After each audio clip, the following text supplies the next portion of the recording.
Chapter 1637. Yun Shirshir couldn't control herself from letting her imagination run wild. When she came back to her senses, she clenched her fists tightly.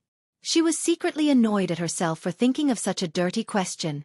On one hand, she forced herself to stop thinking about it.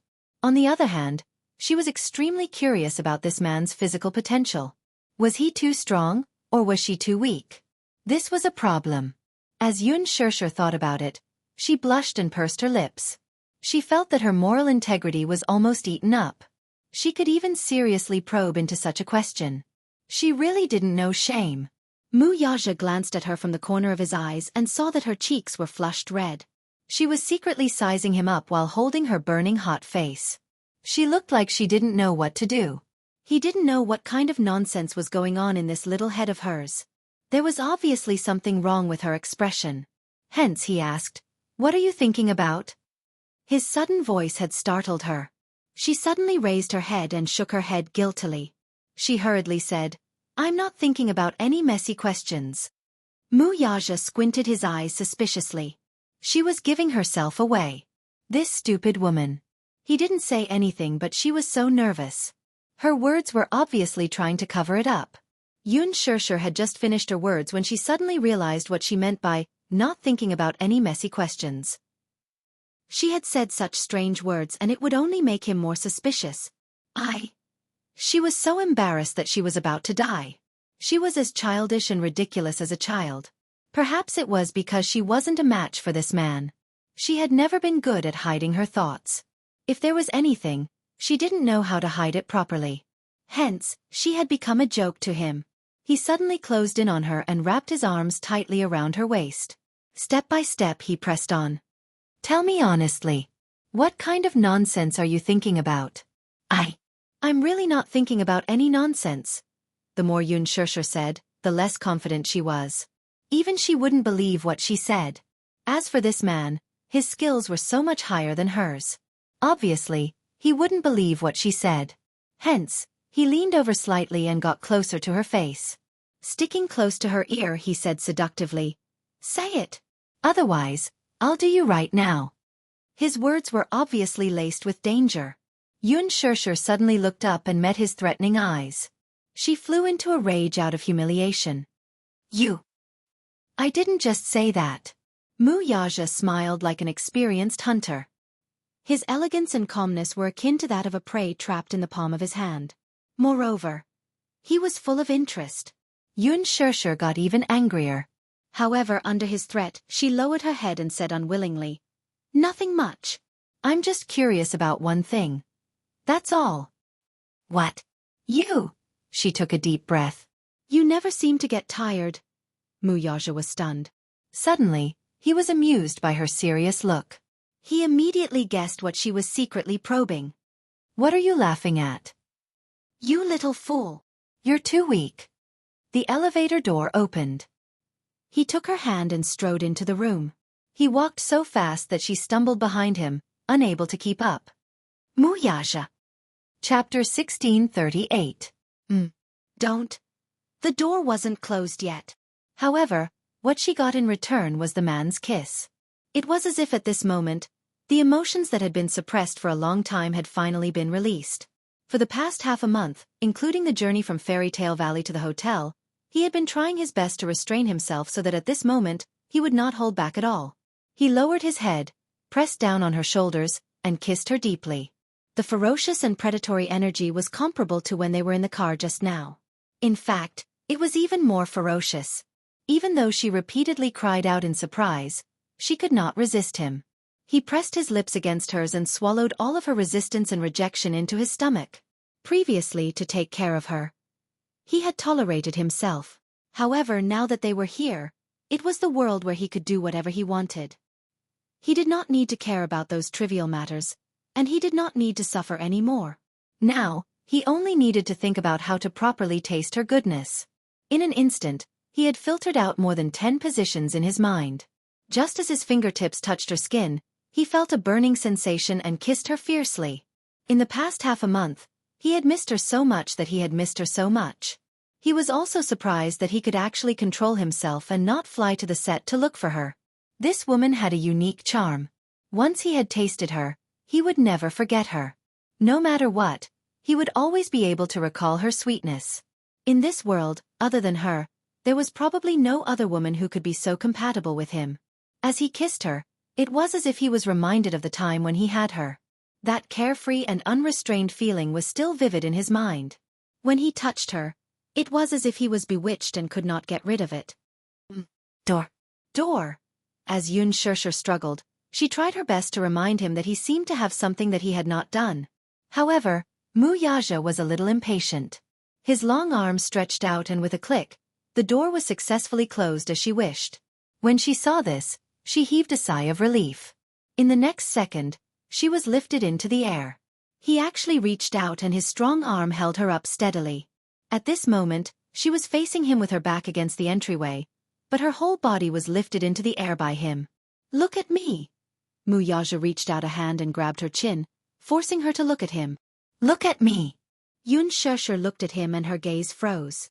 Stupid woman, you should concentrate now. He was a little dissatisfied that she was distracted by unimportant things, so there was some displeasure in his eyes. All of your time tonight belongs to me. After saying that, he steadied her and withdrew from her. The emotions that he had been suppressing for a long time were already clamoring to the extreme. With a ferocious ferocity, he practically charged straight into her. He didn't give her any room to breathe. He pressed her down and took her for himself. Ferocious. He was as ferocious as a wild beast. He wanted her, he wanted her, he wanted her, he wanted her, he wanted her, he wanted her. Even though she was prepared for it, she was still frightened by such a shocking impact. After he was done, he panted heavily and hugged her, not willing to let go. Holding her in his arms, he walked to the living room, sat on the sofa, and continued what he had yet to enjoy. Chapter 1639. The battle lasted until midnight, but the man was still not satisfied. He fully displayed his seemingly inexhaustible stamina, and it was as if he wanted to use this night to vent all his longing for her for the past half a month. When he was aroused, he kept calling her name, and she kept responding to him. At first, she tried her best to cooperate with him, but later on, she was so tired that she gradually lost her stamina. The battle was close to madness, and the smoke of gunpowder filled every corner of the bedroom. She only felt that the world had gone crazy. The sky was spinning, and the earth was moving. The whole world seemed to be collapsing, and the earth was shaking. All her rationality was ethereal, and it was difficult for her to return to her shell. Her mind was filled with the thought that he had gone crazy. And she, too, had gone crazy. They had both gone crazy. It was as if their bodies no longer belonged to them.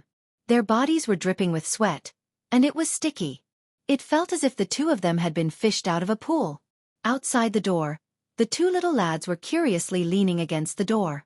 They originally wanted to sneak around and find out what was going on. However, they were helpless as the soundproofing of the hotel was really amazing. The two of them wanted to stick their ears to the door, but they still couldn't hear anything. Sigh. Forget it. Yu suddenly snorted and said, I listened to your nonsense, and that's why I came to do such a thing with you. Eavesdropping on Daddy and Mommy is too despicable. If Daddy finds out, he'll be angry again. Xiao Yichen felt wronged and said, Boo-hoo, you were the one who wanted to steal. Shut up. Yu blushed and covered his mouth. He said anxiously, If you continue to talk nonsense, I'll ignore you. Okay. I won't talk nonsense anymore. I wanted to eavesdrop, so I pulled you along. As an older brother, Xiao Yichen naturally gave in to him, so he couldn't be bothered to argue with him. Yu was satisfied. He pursed his lips and looked at Xiao Yichen with a smile. He opened his palm and said, Okay. Let's go back to the room to rest. Okay. Xiao Yichen held his hand, and the two little rascals held hands as they returned to their room to rest. It was late at night outside the window. With a deep groan from the man, the two of them climbed up the gorgeous clouds. At this time, the two bodies lying on the bed were already soaked in hot sweat. Towards the end, he suddenly grabbed her cheeks and kissed her seductive little mouth. Ugh!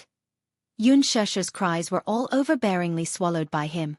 With a last bit of strength, he completely relaxed his tense body and laid on top of her, panting heavily and rapidly. The man's sexy and deep breathing kept echoing in her ears. His warm breath brushed against her ear, making her feel itchy, but she was powerless to resist.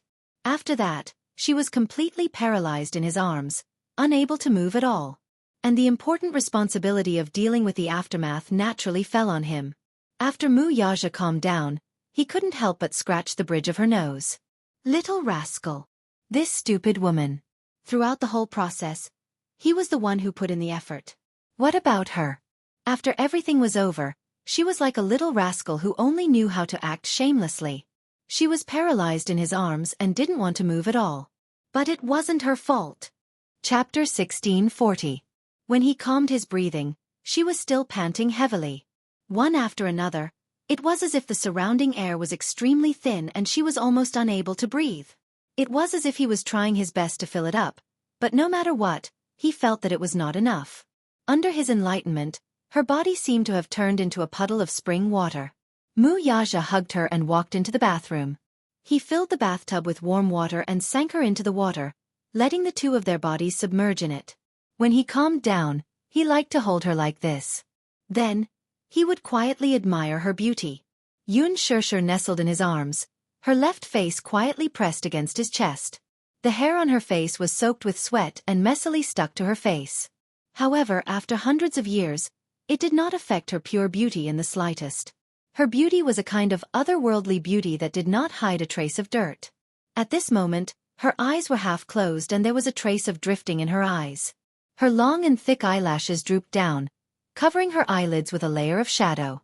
Her eyelashes were moistened with sweat and there were a few droplets of mist standing on them, making this beauty even more ethereal. He secretly thought in his heart that if it was in the ancient times, she would definitely be an evil concubine that would bring disaster to the country. She would definitely be the kind of beauty that would cause chaos in the imperial court. So much so that for him who had always had a firm heart, in that moment, a cold thought suddenly floated in his mind. He might as well just die on top of her.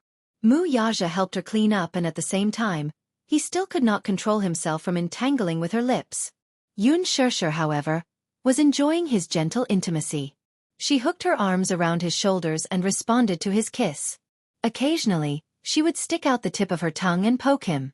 Mu Yaja originally wanted to teach her a lesson, but just as he carried her upright, this pitiful little woman was so wrong that she was begging for mercy. I really can't do it today. I will be killed by you here. Let me go, please. I don't want it.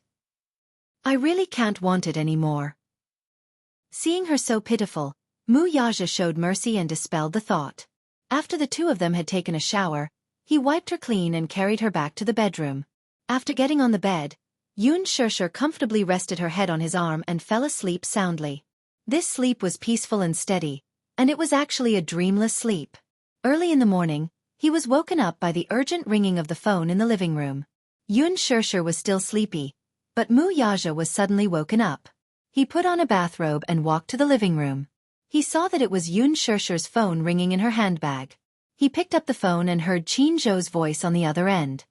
Shirshir, where are you? Yesterday, the crew found out that it was your birthday and wanted to celebrate with you, but you disappeared without a trace. Mu Yaja's brows sank slightly when he heard the manager's voice. She's with me. These 5 words were a high-profile declaration of sovereignty. In his eyes, Qin Zhou was undoubtedly a big love rival. It was a heinous crime to divide up the time that they spent together. Before Yun Shirshir could respond, Qin Zhou heard Mu Yaja's deep voice and was so shocked that he almost threw his phone away. After a short moment of shock, Qin Zhou laughed. Chairman Mu. Haha. So Shirshir is with you. I'm relieved. Shirshir is now? She's still sleeping. Chapter 1641. The words too tired left enough room for one's imagination to run wild. The corners of his lips twitched. He could almost guess the reason behind her, too tired. They hadn't seen each other for more than half a month. They must have been busy until late last night. Qin Zhou looked down and cleared his throat. Then he said awkwardly, Okay, then. I won't disturb Chairman Mu's rest. By the way, please send my regards to Yun Shirshir on my behalf. Happy birthday. Mu Yaja, however, replied, You can say that to her face. I'm never in charge of passing on messages. Qin Zhou. His tone was so harsh early in the morning. Just a few words and it was full of tension. It seemed like he was implying that he was blaming him for making her schedule too full. There was clearly a hidden meaning in his words. Qin Zhou awkwardly exchanged a few more words before hanging up the phone. After giving it some thought, he realized that he had indeed made her schedule too full recently. After reflecting on it, he made another call to rearrange her schedule. Mu Yaja hung up the phone and returned to his room. In the afternoon, Yun Shirshir was jolted awake by the noisy ringtone of her phone. She abruptly woke up from the ringing of the bell. She opened her eyes and heard the ringing of the bell. She turned her head and realized that the phone in her handbag had unknowingly been placed next to her pillow. She calmed her disturbed state of mind. Just as she raised her hand and was about to grab her phone, she was suddenly shocked by the feeling of accounting coming from the joints of her arm. "TSK. It's so sore." Yun Shirshir frowned and mumbled. She endured the pain and picked up the phone. Yun Yeching's apologetic voice came from the other end. "Shirshir, are you free this afternoon?" "This afternoon? This afternoon?" Yun Shirshir looked around the room. Only then did she recall the madness last night and where she was at the same time. The curtains in the room were closed, so she could not see the weather outside the window, nor could she tell what time it was. However, based on her sense of time, she knew that it was very late. When she turned around, the side of the bed was already empty. She didn't know when the man had left. From this, she could deduce that it was already late. Yun Shirshir held her phone and her face suddenly turned pale. She remembered that she had a scene this afternoon. Only then did Yun Shirshir remember that she still had to film a scene today. Yesterday, her scene with Hua Jin had not been completed. Logically speaking, she still had to shoot another scene today. And now, it must be almost noon, right? Oh my God. She had slept so deeply that she had wasted so much time. Why didn't that man remember to wake her up? She had a lot of work to do in the afternoon. She didn't know if she could make it in time. "Shirshir?" On the other end, Yun Yeching's voice snapped her out of her daze. Yun Shirshir suddenly came back to her senses and smiled. "Daddy, I'm listening. I should be able to get to the train station this afternoon. However, I have a lot of luggage, so it's not very convenient. So, I wanted to ask if you have time to come over and help your uncle." After saying this, he paused for a moment before quickly adding, "It's okay if you're really busy. If you really can't make it, you can take a taxi back." Yun Shirshir was a little conflicted. She had a scene in the afternoon. However, she really couldn't bear to see her father rushing, so she asked, "What time will you reach the station in the afternoon?" Chapter 1642. "All right. Don't worry. Give me a call when you arrive, and I'll come over to pick you up. Do you have anything on in the afternoon? If you have something to say, then just let it go." The man persisted, still thinking of her best interests. Yun Shirshir laughed. "What can I have on? Dad, don't worry. I'm free this afternoon." He smiled, feeling touched by her thoughtfulness. After giving her a few more words of advice, he hung up the phone. She looked at the time and saw that it was 11:30 p.m. Hence, she hurriedly dialed Director Gu's number. She wanted to ask when the afternoon shoot would end, but the man politely said, "Shirshir, it was your birthday yesterday. I wanted to arrange for everyone in the production team to celebrate your birthday, but unfortunately, I don't know where you went afterward. Since it's your birthday, I'll give you 2 days off. Have a good rest today and tomorrow. Report to the production team the day after tomorrow." The man's kind words gave her a huge shock. To be honest, she was a little dumbfounded. In reality, she had called Gu Xiaoyang to ask for a day off, but when she thought about how she had left the set without permission yesterday, she braced herself for a harsh scolding. Trembling with fear, she waited for Gu Xiaoyang to give her a good scolding. After all, the production team clearly stated that no one was allowed to leave the set without permission. It was the same as clocking in at work. One was not allowed to leave without permission. Yesterday, she had left the set without saying a word. Logically speaking, Director Gu would definitely criticize her for speaking on her own. He would also give her an appropriate punishment. In the end, he would make an announcement to the entire set to punish her as an example to others. However, he didn't expect Gu Xiaoyang to be so reasonable after this phone call. He even approved 2 days of leave. 2 days of leave. Did the sun rise from the west? This was a rather luxurious treatment that only A-list stars or protagonists could enjoy. Yoon Shurshur was ecstatic. Although she had an unfinished scene and felt a little uncomfortable with the unfinished work hanging there, these few days were indeed too tiring for her. She needed time to rest properly. After half a month of continuous filming, she was already exhausted. She had applied for leave several times, but the director did not approve it. She did not expect to be granted leave today. Yoon Shurshur was so excited that she couldn't calm down. She put down her phone, sat up, and lifted the quilt to get out of bed. However, just as she lifted the quilt, she suddenly saw the ambiguous marks on her body. Especially the base of her thighs, there were actually bruises. She was so embarrassed that she couldn't even show her face. Her skin was very white and tender. Even if she was casually pinched without using any strength, it would leave an eye-catching mark. Not to mention the unrestrained battle last night. When she thought of this, Yoon Shurshur felt extremely embarrassed. When she got off the bed, the moment her toes touched the ground, she almost fell down. Oh God! Her thighs were sore and swollen, and her waist was so soft. She didn't know what had happened to her body after that night. When he got off the bed, his whole body was in a daze, and there was even a faint feeling of lack of oxygen.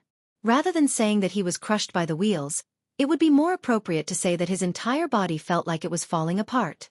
At this moment, even moving his arms was strenuous. Yoon Shurshur calmed down, gently massaged her waist, took a deep breath, and got off the bed. Chapter 1643. Pushing open the door, she was greeted with a room filled with warm sunlight. The sun was shining brightly outside the window. This was a luxurious suite that included a small business conference room, a living room, a bedroom, a bathroom, and a study room.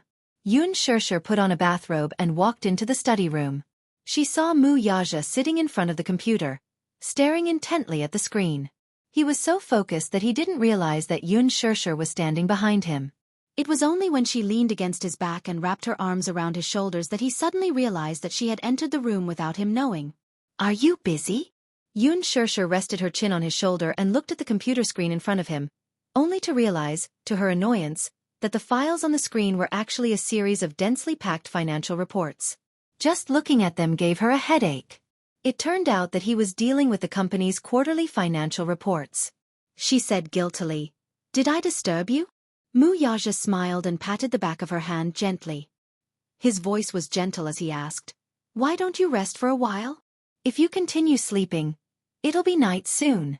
Yoon Shurshur paused and laughed. "Why didn't you wake me up when you were awake?"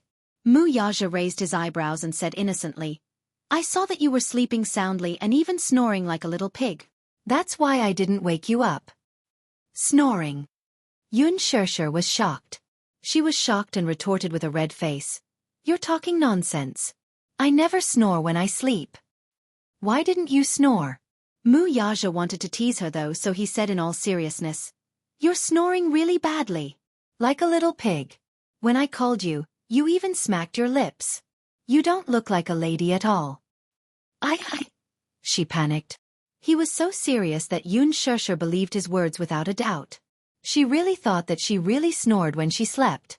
Oh my God. She snored. It was so embarrassing to snore when sleeping. In her impression, snoring while sleeping was a coarse behavior that only middle-aged men would have. She had always valued her bearing. When she thought about how she had actually snored and let this man hear it, for a moment, she only felt her cheeks burning. It was incomparably embarrassing. Feeling conflicted, Yoon Shurshur bit her lower lip. She wanted to cry but had no tears. Pouting, she carefully defended herself. "Actually, it's normal for people to snore sometimes. Sometimes when people are too tired, they will snore when they sleep. Don't." Halfway through her words, she felt embarrassed. She wanted to say that he didn't mind her. Mu Yaja, on the other hand, was tickled by his earnest attempt to absolve himself. Thus he raised his hand and couldn't help but pinch the tip of her nose as he teased, "You're not just snoring. I really want to take a picture of how ugly you look when you sleep." "Ha! What's wrong with me?" "What do you mean not only? What's wrong with me?" Mu Yaja nodded seriously. "Yes. Does drooling count with drooling? Boom. Wait a minute." Yoon Shurshur's face flushed red. Why was she drooling? Yun Shirshir was so shocked that she instinctively touched her mouth, but she didn't feel any saliva stains. Chapter 1644. Mu Yaja slapped her hand away. Stop touching. When I woke up in the morning, your saliva was all over my arm. I used a towel to wipe it clean for you.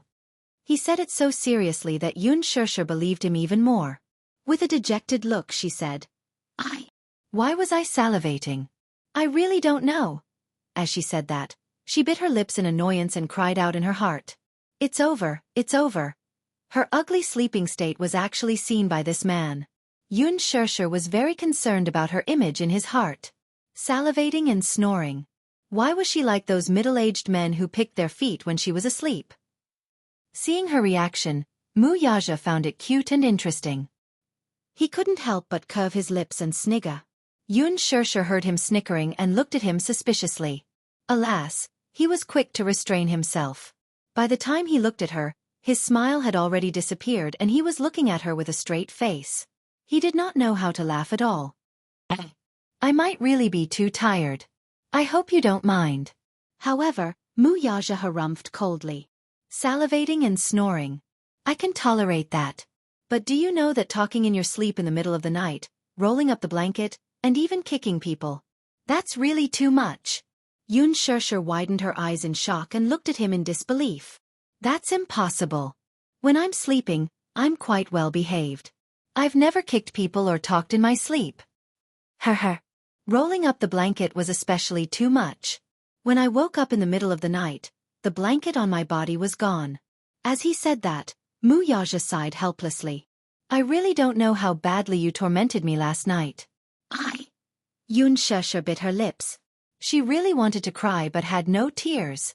She really didn't know that she had so many bad habits when she was asleep. Mu Yaja even sneezed according to the situation, scaring Yun Shirshir so much that she didn't know what to do. Are you all right? It's fine. Mu Yaja frowned. She probably caught a cold. When Yun Shirshir heard this, she felt even more regretful. She wrapped her arms around his and said, I'm sorry, I didn't know. I really didn't know my sleeping posture was so bad. That was because I had always slept alone. You had never said that when I slept with him in the past. That's why I didn't know I had a bad sleeping posture. When Mu Yaja heard this, he laughed in his heart, but on the surface, he pretended to be noble and cold, ignoring her.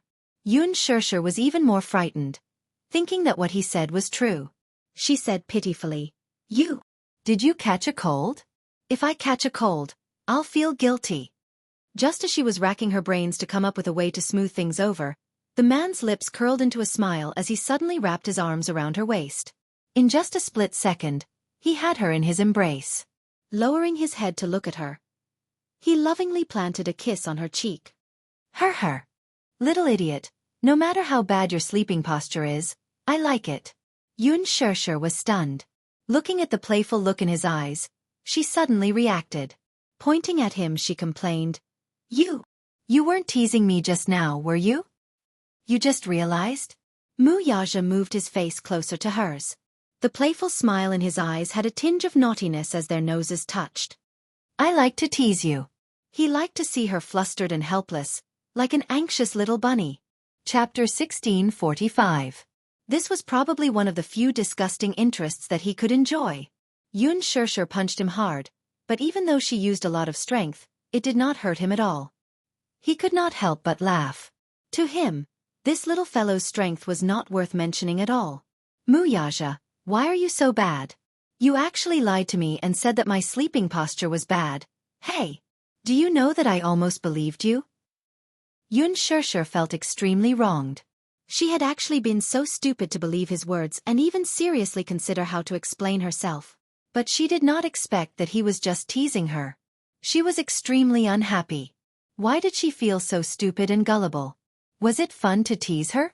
Mu Yaja rubbed the tip of her nose and asked gently, Why are you getting out of bed now? I saw that you were so tired yesterday. Why don't you rest for a while more? His words fell into her ears, but they were extremely ambiguous. Seeing that she was so tired, his words made her recall the crazy scene from last night and her face became even hotter. She pushed him away and stood up from his body. She was afraid that he would see her blushing face and tease her again. So she walked to the bedside and pushed the window open slightly to let the breeze in from outside to cool down her burning face a little. Mu Yaja sat on the chair and turned around. He found it funny and said, "What's the matter? Feeling shy?" "No way." Yun Shusha turned around and glared at him. "Stop teasing me, okay?" He smiled and nodded, restraining himself a little. He knew that this stupid woman was especially thin-skinned. Some jokes should be stopped when appropriate. If they went overboard, even a rabbit would bite when anxious. Yun Shusha suddenly asked, "Are you free this afternoon?" "Yes," Mu Yaja replied. Actually, he still had a few cases to deal with in the afternoon. However, one of the standards of being a wife slave was that whenever she asked if he was free or if he had time, it meant that she had something to do. Therefore, even if he had something to do, he had to answer yes. If he couldn't finish the case, he could leave it for tomorrow. He wasn't in a hurry anyway. She was number one. If Yun Shusha knew about this, she would definitely be touched to death. However, as a man, he would definitely want to save face. He couldn't let her know that he had rejected several cases for her. If she found out, she might secretly feel proud of herself. Seeing that he was free, Yun Shusha asked, "Can you come with me to pick someone up this afternoon?" "Who?" "My father." Yun Shusha smiled. "He's coming back to Beijing today. He'll arrive at the train station in the afternoon. It should be around 4 o'clock. If you're free, come with me to pick him up." Mu Yaja smiled. "Okay, I'll accompany you." When Yun Shusha heard this, she was in a good mood. However, she suddenly thought of something and asked again, "Are you really free this afternoon? I see that you are usually very busy. I happen to be free this afternoon." "Okay. Love you." She hugged him by the shoulders and gave him a kiss before running to the bedroom to report to her father on the phone. Sure. Can you prepare 2 cars this afternoon?" "No problem. Do you have a lot of luggage?" "It's like this." Chapter 1646. Yun Shusha was taken aback by his words. Yun Yeching found a secluded place and explained his purpose for coming. It turned out that Yun Yeho had initially refused to go to the capital for no other reason than that he knew what his wife was up to. She wanted to make use of this opportunity to escape from this destitute place and, by basking in Yun Yeching's limelight, secure a good job for her 2 daughters in the city. If she could find a decent job in the city, it would be a glorious thing. This job, however, was another matter altogether. She was mainly thinking that if she could find a wealthy husband for her 2 daughters in the city, then she wouldn't have to worry about the rest of her life. Furthermore, with Yun Yeching in the city, she would not have to work so hard to serve him. She even planned to find a second love and marry another man in the city. After all, she was still young in her 40s. She could not let Yun Yeho drag her down for the rest of her life. If she could marry another man, she would decisively kick away the crippled Yun Yeho and live a happy life of her own. Women, after all. Husband and wife were birds in the same forest, but they would fly away in the face of disaster. Moreover, there was a saying that went, "A fine bird chooses a tree to nest in." Yun Yeho was crippled and had lost his ability to work. He would have to rely on others to take care of him for the rest of his life. She did not want to be a coolie, so she naturally had the idea of looking for a better job. How could he not see through her thoughts? After being married for so many years, he had long figured out what she was thinking. Moreover, he was now crippled, so his mind was very sensitive. When a person reached this stage, they would be able to see things and people clearly. It was especially so at this time that one could see through people's hearts. Therefore, he did not want to be a burden to Yun Yeching, so he repeatedly emphasized that he would stay in his hometown and not go to the capital. Alas, no matter how his wife and daughters persuaded him, he would not waver. His wife was almost angered to death by him. In the end, it was Yun Yeching who came to persuade him. He told him, "Brother, I'm bringing you to the capital so that I can take better care of you. It's been hard on you these past few decades. I'm the one who made you suffer. You don't have to worry about whether going to Shangjing will bring me any burden or trouble. This isn't something you should be worried about. Moreover, you're my younger brother. This is what I should do. Don't tell me you want me to leave you at home and watch you suffer? How can I, as your older brother, stand by and watch? I've seen everything you've done for the past few decades. When I was in my prime, you quietly took care of my old mother for me. When I was down and out, You secretly came to the capital and gave me your hard-earned money. And these past few decades, you've been fulfilling filial piety on my behalf. You've been responsible for so many years. You've been responsible for so many things that you shouldn't be responsible for. Now that you can't bear it anymore, it's time for me, your older brother, to take responsibility for you. Mother is no longer here, and you are one of the few things I care about in this world. Come with me to the capital and let me take good care of you. Now that life is better, and Shurshur is also working hard, I have nothing to worry about other than you. Chapter 1647. Aho, don't say such things. In any case, I've already made up my mind to bring you back to the capital. You don't have to throw a tantrum. Just listen to my arrangements. Yoon Yeho was touched by this, but he could not say anything about it. Now that Yoon Yeching was bringing Yoon Yeho to the capital, his troublesome wife and 2 daughters would, of course, follow suit. As a result, Seong Yu and her 2 daughters had packed their bags and followed him excitedly to the capital to enjoy life.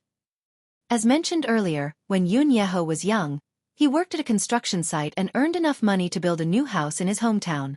After building the new house, he married his wife and gave birth to a pair of daughters. What happened in the end? Although they were not rich at first, they still led a stable life. Man proposes, God disposes.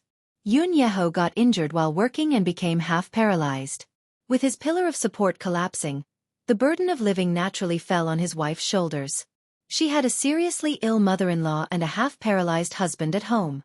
Logically speaking, if he got injured at the construction site, it would be considered a work injury and he should be compensated. Alas, the contractor ran away with the worker's hard-earned money and could not be found. Not to mention compensation, he did not even get a single cent of his salary.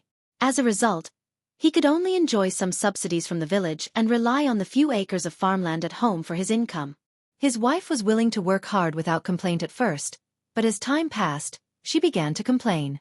Others were gradually leading better lives, but what about her? It was bad enough that her husband was useless, but he even became half-paralyzed while working at the construction site. Was this not equivalent to living as a widow? Not to mention earning money, she could not even live a normal life as a married couple. Although she had 2 daughters, she was not even 40 years old. She was at the age when she needed to live a life as a married couple. Now that she was half-paralyzed, she was practically a widow. This was even better. During the day, she had to farm outside, and when she returned, she had to take care of a seriously ill mother-in-law. Yoon Yeho, who was bedridden, also needed to be taken care of. Gradually, her complaints increased. As a woman, she was also bullied outside. After all, the only man in the family had collapsed, so the villagers looked down on her and often made things difficult for her. At this time, one of her daughters failed to enter a university, so she sent her to work at the factory. As for the other, she was more promising and managed to enter a university. In the end, when she found the passbook at home, she found that the money in it had disappeared without a trace. With the passbook in hand, Seong-yu went to Yoon Yeho's sickbed and questioned him about the whereabouts of his money. Yoon Yeho's mind at first. Later on, Seong-yu threw a tantrum at home, smashing pots and bowls, which alarmed her 2 daughters. It was only then that Yoon Yeho stuttered and explained that when Yoon Yeching's family was in dire straits a year or 2 ago, he had secretly given him a sum of money to tide him over when he went to the capital to visit his relatives. How could his wife let it go when she heard that? She began to pester him to ask Yoon Yeching for the money back. Yoon Yeho refused. First, it was because he would lose face. The money had already been given out, so how could he ask for it back? Chapter 1648. She stomped her feet in anger. She cried, threw a tantrum, and threatened to hang herself, but her husband was adamant and did not care. In the end, her heart turned cold toward him. Honestly speaking, Yoon Yeho's handling of this matter was indeed not perfect, so much so that Seong-yu began to wonder if her husband was being too biased toward her brother's family, even though there was no fairness in this matter. Her husband was having a hard time, but did her family have it easy? At most, they would go bankrupt, but not only did she lose her source of income, but she also had to take care of a sick and disabled person. Now that their daughter was going to university, they had lost all their money. What was the meaning of this? Because of this, their younger daughter could not complete her university studies and had no choice but to work in a factory with their elder daughter.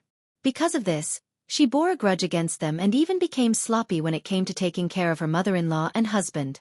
When Yoon Yeching found out about this when he went back to attend the funeral, he felt very apologetic and said that he wanted to compensate her with the money. Although the money was paid, the woman could not get rid of the hatred in her heart. Although she appeared polite on the surface, she did not buy it in her heart. What was the point of returning the money?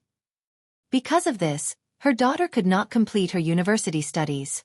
This became her lifelong regret. One must know that having a university student in the family was a respectable thing. It was all ruined because of her husband's family. There was one more thing that he did not know. Sometimes when she returned home late, it was not because she had just returned from the fields. Instead, it was because she had an affair with a bachelor next door behind his back, and the other party gave her a few hundred yuan for it. Everyone in the village knew that she was having an affair behind Yoon Yeho's back, but he was kept in the dark. Hence, many people in the village secretly laughed at him. Everyone in the village laughed at Xiangyu for being a loose woman. Anyway, her reputation had been spread out. They all said that she was a woman who did not abide by the virtues of a wife. When Yoon Yeching returned to his hometown this time, he also heard some gossip. He was furious and had many opinions about this woman. However, in order to avoid agitating him, he suppressed the urge to bring it up. Still, he did not have a good impression of this woman. His wife was the one who had shamelessly suggested this trip to the capital. Hence, he decided to find her a place to rent out once they reached the capital. He couldn't let Xiangyu become Shusher's burden.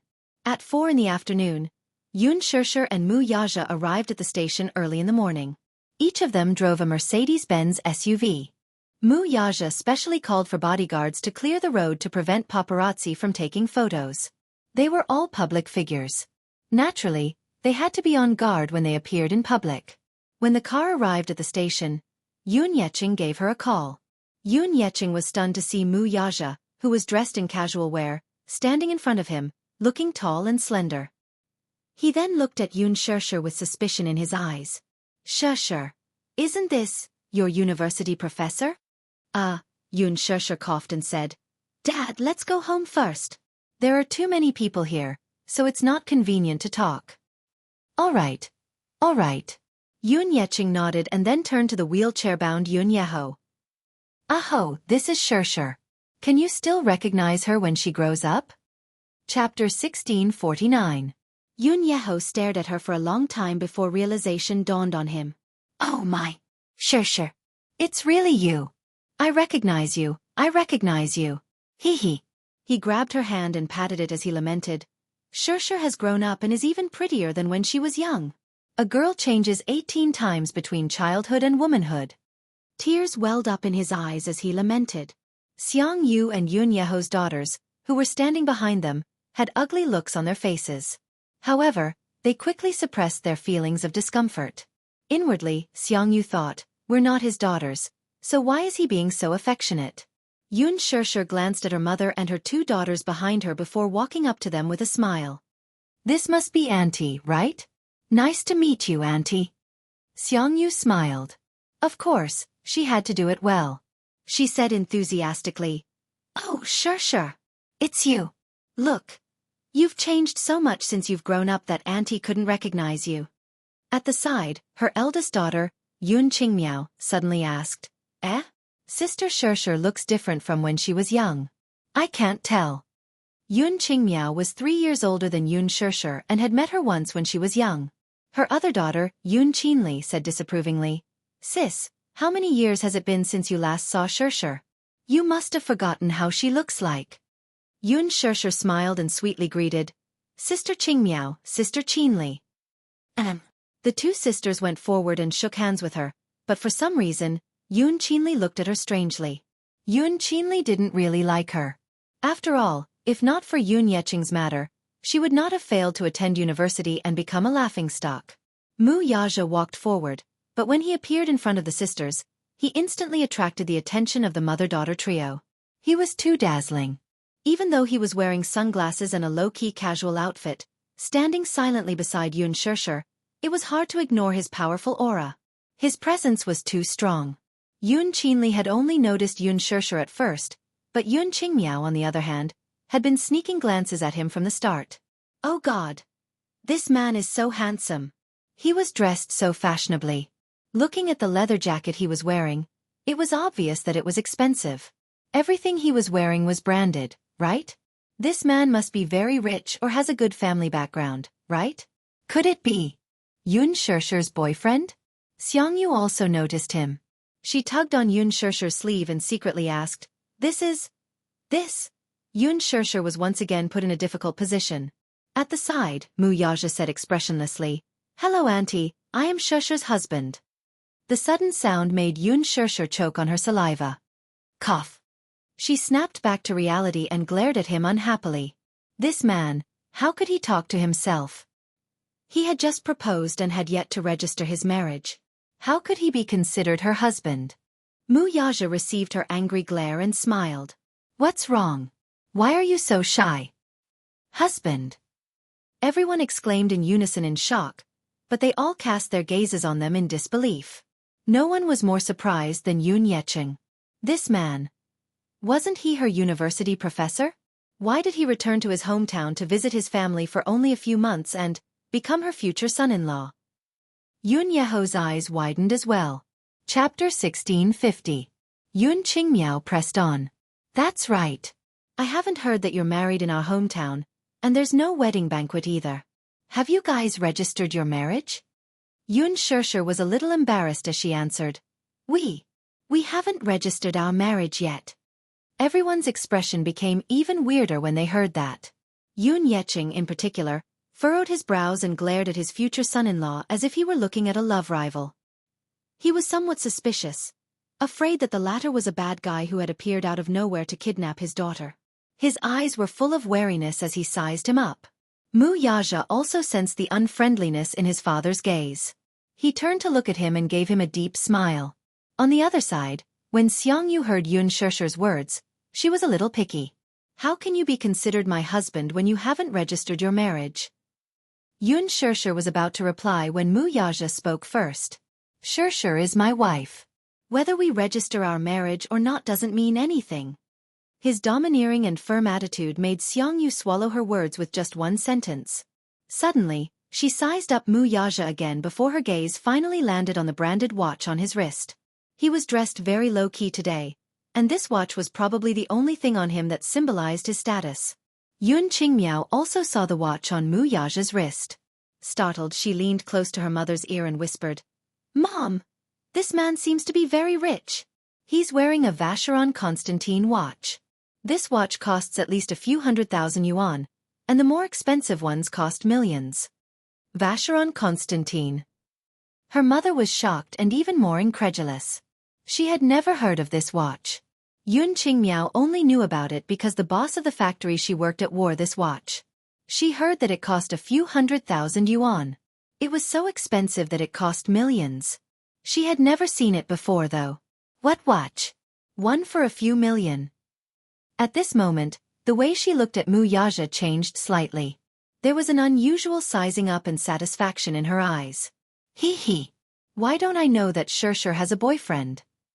Shirshir, this is a major event in your life. Look at your father, he seems to be kept in the dark. Did you not tell him about it? If you ask me. Before she could finish her words, Mu Yaja lost his patience and interrupted her. Shirshir and I don't need you to worry about our marriage. I've already ordered people to pick an auspicious date. I'll give Shirshir a perfect wedding. Once again, Seongyu's words were blocked. She had nothing else to say, and her expression was a little awkward. Yoon Yeho, who was standing at the side, said, You talk too much, Seongyu. It's not up to you to worry about Shirshir's boyfriend. She was embarrassed. Yoon Yecheng kindly replied, Hey, don't say that. I'm just concerned about Shirshir. Seongyu rolled her eyes inwardly. Care my ass. Who's asking you? Yoon Qingmiao and Yoon Qinli, who were standing at the side, looked at each other and kept quiet. Yoon Qinli, in particular, felt even more indignant. I hate this Yoon Shirshir. If not for Yoon Yecheng's family, she would have gone to university. Now that she did not go to university, she had no choice but to work in the factory with her elder sister. Working 12 hours a day, she only earned 2,000 to 3,000 yuan a month. What about Yoon Shirshir though? How did she find such a handsome husband to be? He was tall and handsome, even more handsome than the popular male celebrities on TV. Most importantly, his family background seemed to be quite good. Chapter 1651. What was that saying again? Comparisons were odious indeed. Mu Yaja's phone rang all of a sudden. He walked to the side and picked up the call. On the other end, Minyu informed him that the board of directors had some complaints after he postponed the meeting in the afternoon. Mu Yaja snorted. Can't you handle this matter? Minyu wanted to cry. Why did he have to take over this mess? After a moment of silence, he cautiously asked, Boss, about tonight's dinner. I have something on. What is it? You're meddling too much. Minyu fell silent again. Then Mu Yaja said, Book a private room at West Tai Lake Restaurant tonight. I have a guest to entertain. Out of curiosity, Minyu asked, Who is it? A certain man said seriously, My future father-in-law. Minyu. What's wrong? No. He snapped back to his senses. Okay, boss. I'll arrange it for you right away. Yun Qingmiao stole a few more glances at Mu Yaja's direction and secretly asked her younger sister. Sister, look at his phone. What brand is it? It looks like the one the boss uses. You're mistaken. The boss is using Apple's latest model, which costs a few thousand yuan. The one he's using seems to be of an inferior brand. Is that so? Then, I'm mistaken. I thought he's using Apple. Yun Qingmiao smiled. In their eyes, Apple phones were probably the most identifiable phones on the market. They were expensive and beautiful, and many people would spend months of their salary on them to make themselves look good. When they looked at Mu Yaja's phone again and saw no logo, they thought it was of an inferior brand. They were confused for a moment. This man is wearing such an expensive watch, so why is his phone of an inferior brand? It's too degrading. If Mu Yaja heard this, however, he would burst out laughing. This phone was a global limited edition custom-made by a technology company for high-end customers. Therefore, there was no logo on it, making it luxurious yet low-key. Yun Yeqing suddenly pulled Yun Shirshir aside and asked in a hushed voice, Shirshir, is what he said true? What? He's your boyfriend? Her father was perplexed. Didn't you tell Dad that he's your university professor? How did he become your boyfriend when Dad wasn't around? When did this happen? In fact, he was well aware of the man's identity. Yun Shirshir had lied to him and said that he was a university professor. However, he had seen this man standing next to Yu at the hospital that time. Their facial features were so similar. How could she lie to him? Hence, he guessed that this man was from the Mu family. But the Mu family in the capital, however, he was from a wealthy family with such a high threshold. He was afraid that Shirshir would be wronged if she were to be with this man. Dad. Yun Shirshir did not know what he was worried about. She hugged his arm coquettishly. I'll explain this to you when we get back, okay? Yun Yeqing's expression softened as he nodded. All right. You're not young anymore, so it's understandable for you to find a partner. However, you must keep your eyes open when you're looking for a partner. If you're going to spend the rest of your life together, you must find someone you like and suitable. Okay. I'll follow your teachings. Yun Shirshir said mischievously. Chapter 1652. Mu Yaja walked up to him and said, Uncle Shirshir and I have prepared a welcome banquet for your return to the capital. It's getting late, let's go. There's no need to go through so much trouble. Yun Yeqing politely declined. Mu Yaja smiled, but his tone was as domineering as ever. I'm all prepared. If you don't go, I'm afraid you'll be letting Shirshir down. Yun Shirshir chimed in. That's right, Dad. Uncle and Auntie will be here this time, along with my two sisters, so we must treat them well. Dad, just go. Yun Yeqing could not persuade her otherwise. Thus, Mu Yaja and Yun Shirshir took his luggage and walked toward the car parked at the entrance. Yun Qingmiao had just reached the entrance when she saw two Mercedes-Benz cars parked there. One was a black Mercedes-Benz AMG, while the other was a white Mercedes-Benz AMG. Yun Qingmiao did not understand cars, but she could recognize the logo. Just the Mercedes-Benz logo alone was enough to shock her, and there were two of them. This time, she was certain that Yun Shirshir's boyfriend was not simple. Jealousy grew in her heart. Yun Shirshir busied herself with putting their luggage into the car. Yun Yecheng was trying to think of a way to carry his brother into the car when Mu Yaja stopped him. He bent over and, with a little force, easily carried his brother into the back seat of the car. This hormonal action made Yun Qingmiao and Yun Qinli blush and their hearts beat faster. Yun Shirshir put the luggage in place, closed the trunk, and walked to the two sisters with a smile. Sister Qingmiao, Sister Qinli, get in the car. Yun Qingmiao frowned, feeling a little uncomfortable. She did not know why, but standing in front of Yun Shirshir, she felt ashamed of her inferiority. Today, Yun Shirshir was wearing a socialite blouse, slim-fit trousers, soft UGG boots, and a snow-white trendy jacket. She looked pure and charming. Just like her name, she was gentle and elegant. One look and one could tell that she was a lady from a prestigious family. She exuded an aristocratic aura from head to toe, which made Yun Shirshir feel inexplicably inferior. She lowered her head and looked at herself. Her clothes had been washed until they were white, and her shoes were so worn that they could not be seen. Her hair was disheveled from the long train ride, and her skin was tanned and rough due to long-term exposure to the sun. There was an indescribable sadness and envy. Earlier, when Yun Shirshir addressed her as Sister Qingmiao, it made her feel uncomfortable. Yun Shirshir, that name. Poetic and artistic. She then looked at her name, Yun Qingmiao, which was uncouth and unpleasant to the ears. Why was the name Yun Yeho gave her so uncouth? When Yun Shirshir saw her expression, she frowned suspiciously. What's wrong? Don't call me by my name. Why? Yun Shirshir was baffled. Your name is so nice. It's so embarrassing that my name is so uncouth and unpleasant, retorted Yun Qingmiao. Yun Shirshir smiled. No, I think Sister Qingmiao's name is very nice. Hee. Don't try to coax me. It's so embarrassing. I think that names are given by parents, so no matter what I'm called, I think it's nice. Yun Shirshir gave him a serious look. Chapter 1653. Hee. Yun Yecheng's face was flushed red.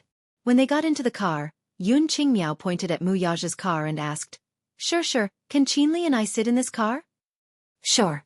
You can sit anywhere you want. Since both cars were spacious, it was not a problem for them to sit together. Yun Qingmiao and Yun Qinli, however, were unwilling to do so.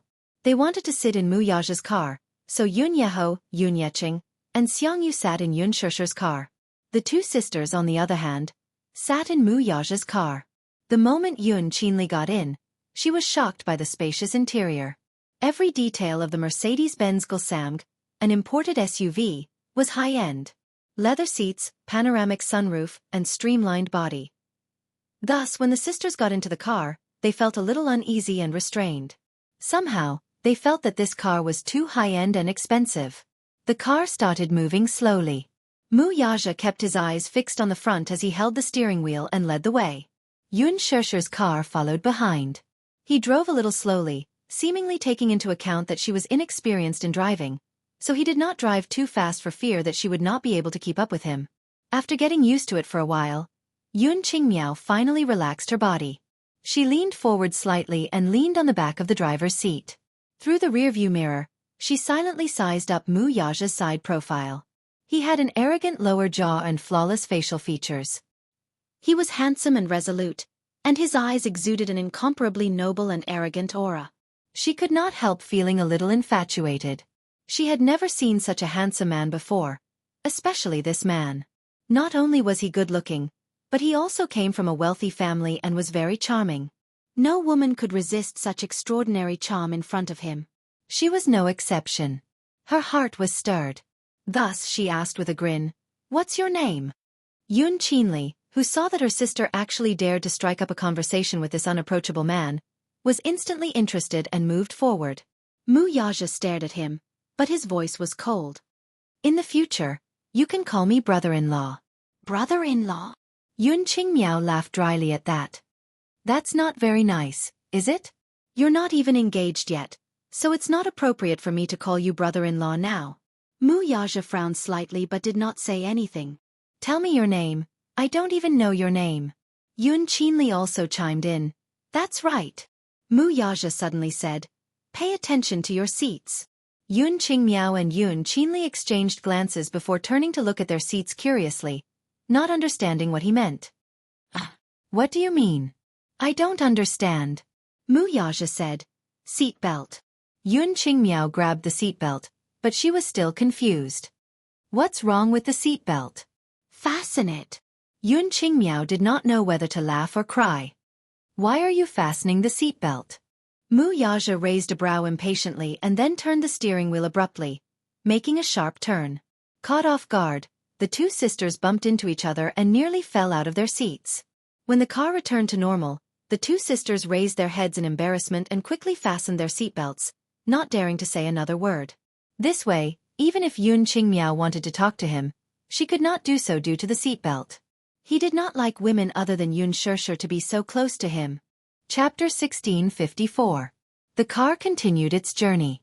Yun Qingmiao and Yun Qinli whispered, Shishir's boyfriend doesn't seem to be easy to get along with. Humph. That can't be, right? I saw him standing beside Shishir just now, and his gaze was very gentle. Why is it that now? Look at him. Yun Qinli gestured at the man in the rearview mirror. He was looking straight ahead with an aloof expression and some lingering fear. Along the way, Mu Yaja did not speak or respond to them. Even when the two tried to strike up a conversation, he did not respond. He gives off an unapproachable feeling. Yun Qinli suddenly whispered. I think he must be a henpecked husband. A typical henpecked husband who only listens to his wife. Look at him. He's cold and indifferent when other women talk to him. It's obvious that he doesn't want to talk to us. Is that so? Yun Qingmiao clicked her tongue in a sarcastic manner. Shh. Yun Qinli pinched her in trepidation. Can you keep your voice down? Oh. It's fine. Yun Qingmiao continued to size him up through the rearview mirror in a daze after saying that. All of a sudden she muttered indignantly. Sigh. Comparisons are odious. Why didn't I meet such a good man? Why does she have to encounter so many good things? If I had such a boyfriend, I'd be overjoyed. Yun Qinli said unhappily, I really don't know what kind of fate she has. I don't think she's that good. She doesn't deserve this man. Really? Maybe he's just playing with her and it won't work out in the end. She lowered her voice, thinking that Mu Yaja could not hear her. Unexpectedly, Mu Yaja's hearing was so amazing that he heard their whispers loud and clear. Impatient, he reached out to change the air conditioner's gear and blew the cold air into the back seat. He was cold-resistant, and since he had turned off the air conditioner vent in the driver's seat, he could not feel the cold air. The back seat was not so comfortable though. Cold air was coming out of the room, blowing. Yun Qingmiao and Yun Qinli only realized later that the car was a little cold. They hugged their bodies and shivered. It's so cold. Why is it so cold in the car? She asked gloomily. Yun Qinli also knew that she was shivering. She said with a strange expression, That's strange. Why did the car suddenly become cold? After a pause, she discussed with Mu Yaja, Why don't we turn on the heater? It's too cold. However, Mu Yaja said, The heater is broken. Yun Qinli. How could it be broken? Oh my god. Thus, Yun Qingmiao and Yun Qinli kept blowing cold air all the way. Minyu had arranged for him to stay at Wenbi Villa Hotel. When they got out of the car at the hotel, Yun Qingmiao and Yun Qinli were hugging each other's shoulders. They were clearly freezing. After a certain two-faced man got out of the car, he swept them a glance before gracefully slamming the car door and walking toward Yun Shishir's car. Yun Qingmiao and Yun Qinli looked at his back view. They opened their mouths, wanting to say something, but hesitated. Xiangyu walked up to them and touched Yun Qingmiao's hand, which was cold to the touch, which gave her a shock. Why are your hands so cold? Yun Qingmiao said aggrievedly, The heater in the car is broken, and we've been freezing the whole way.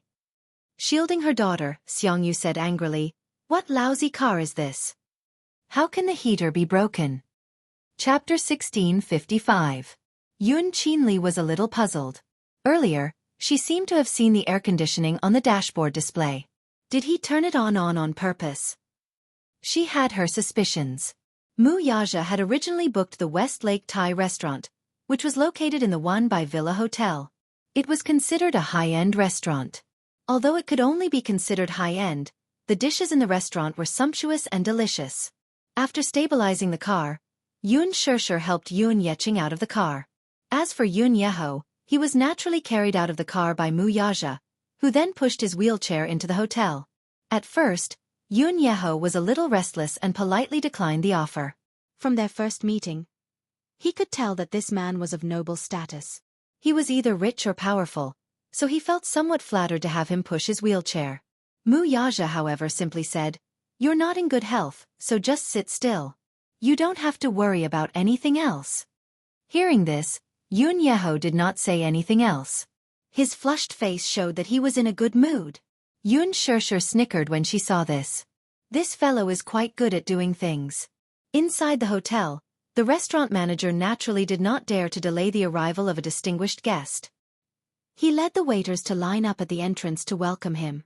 The lobby manager could not hide his joy and excitement when he saw Mu Yaja. He immediately went up to him and was about to greet him when Mu Yaja stopped him in time. "Don't make a fuss. I'm just here for a meal." In other words, he hoped that the man would keep a low profile and not address him as Chairman Mu, lest he was bluffing.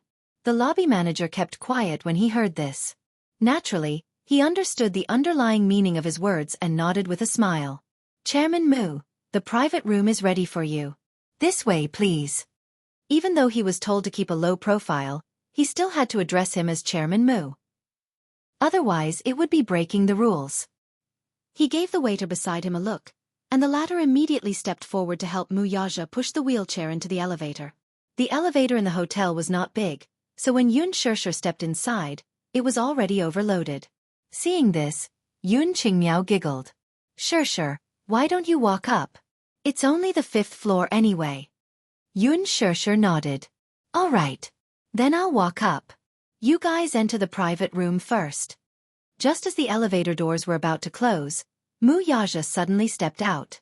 Yun Shirshir was stunned. "What are you doing?" Behind him, Yun Qingmiao and Yun Qinli were puzzled. "Why are you going out? There's still room for one more." Mu Yaja ignored the people behind him. He lowered his head and glanced at Yun Shirshir. He reached out, took her hand, and interlocked his fingers with hers. "I'll go with you." Yun Shirshir blushed and said in a low voice, "Why didn't I realize you were so clingy?" Behind them, Yun Qingmiao's expression changed. She wanted to say something, but the elevator doors had already closed. In the narrow space, Yun Qingmiao was obviously in a bad mood. Her mother glanced at her and chided, "What's wrong with that long face?" "Nothing." Yun Qinli suddenly asked Yun Yeching out of curiosity, "Uncle, what's the background of Shirshir's boyfriend? I saw the lobby manager treating him very politely just now. It's as if he's very powerful, calling him Chairman Mu, in a very flattering manner." Chapter 1656.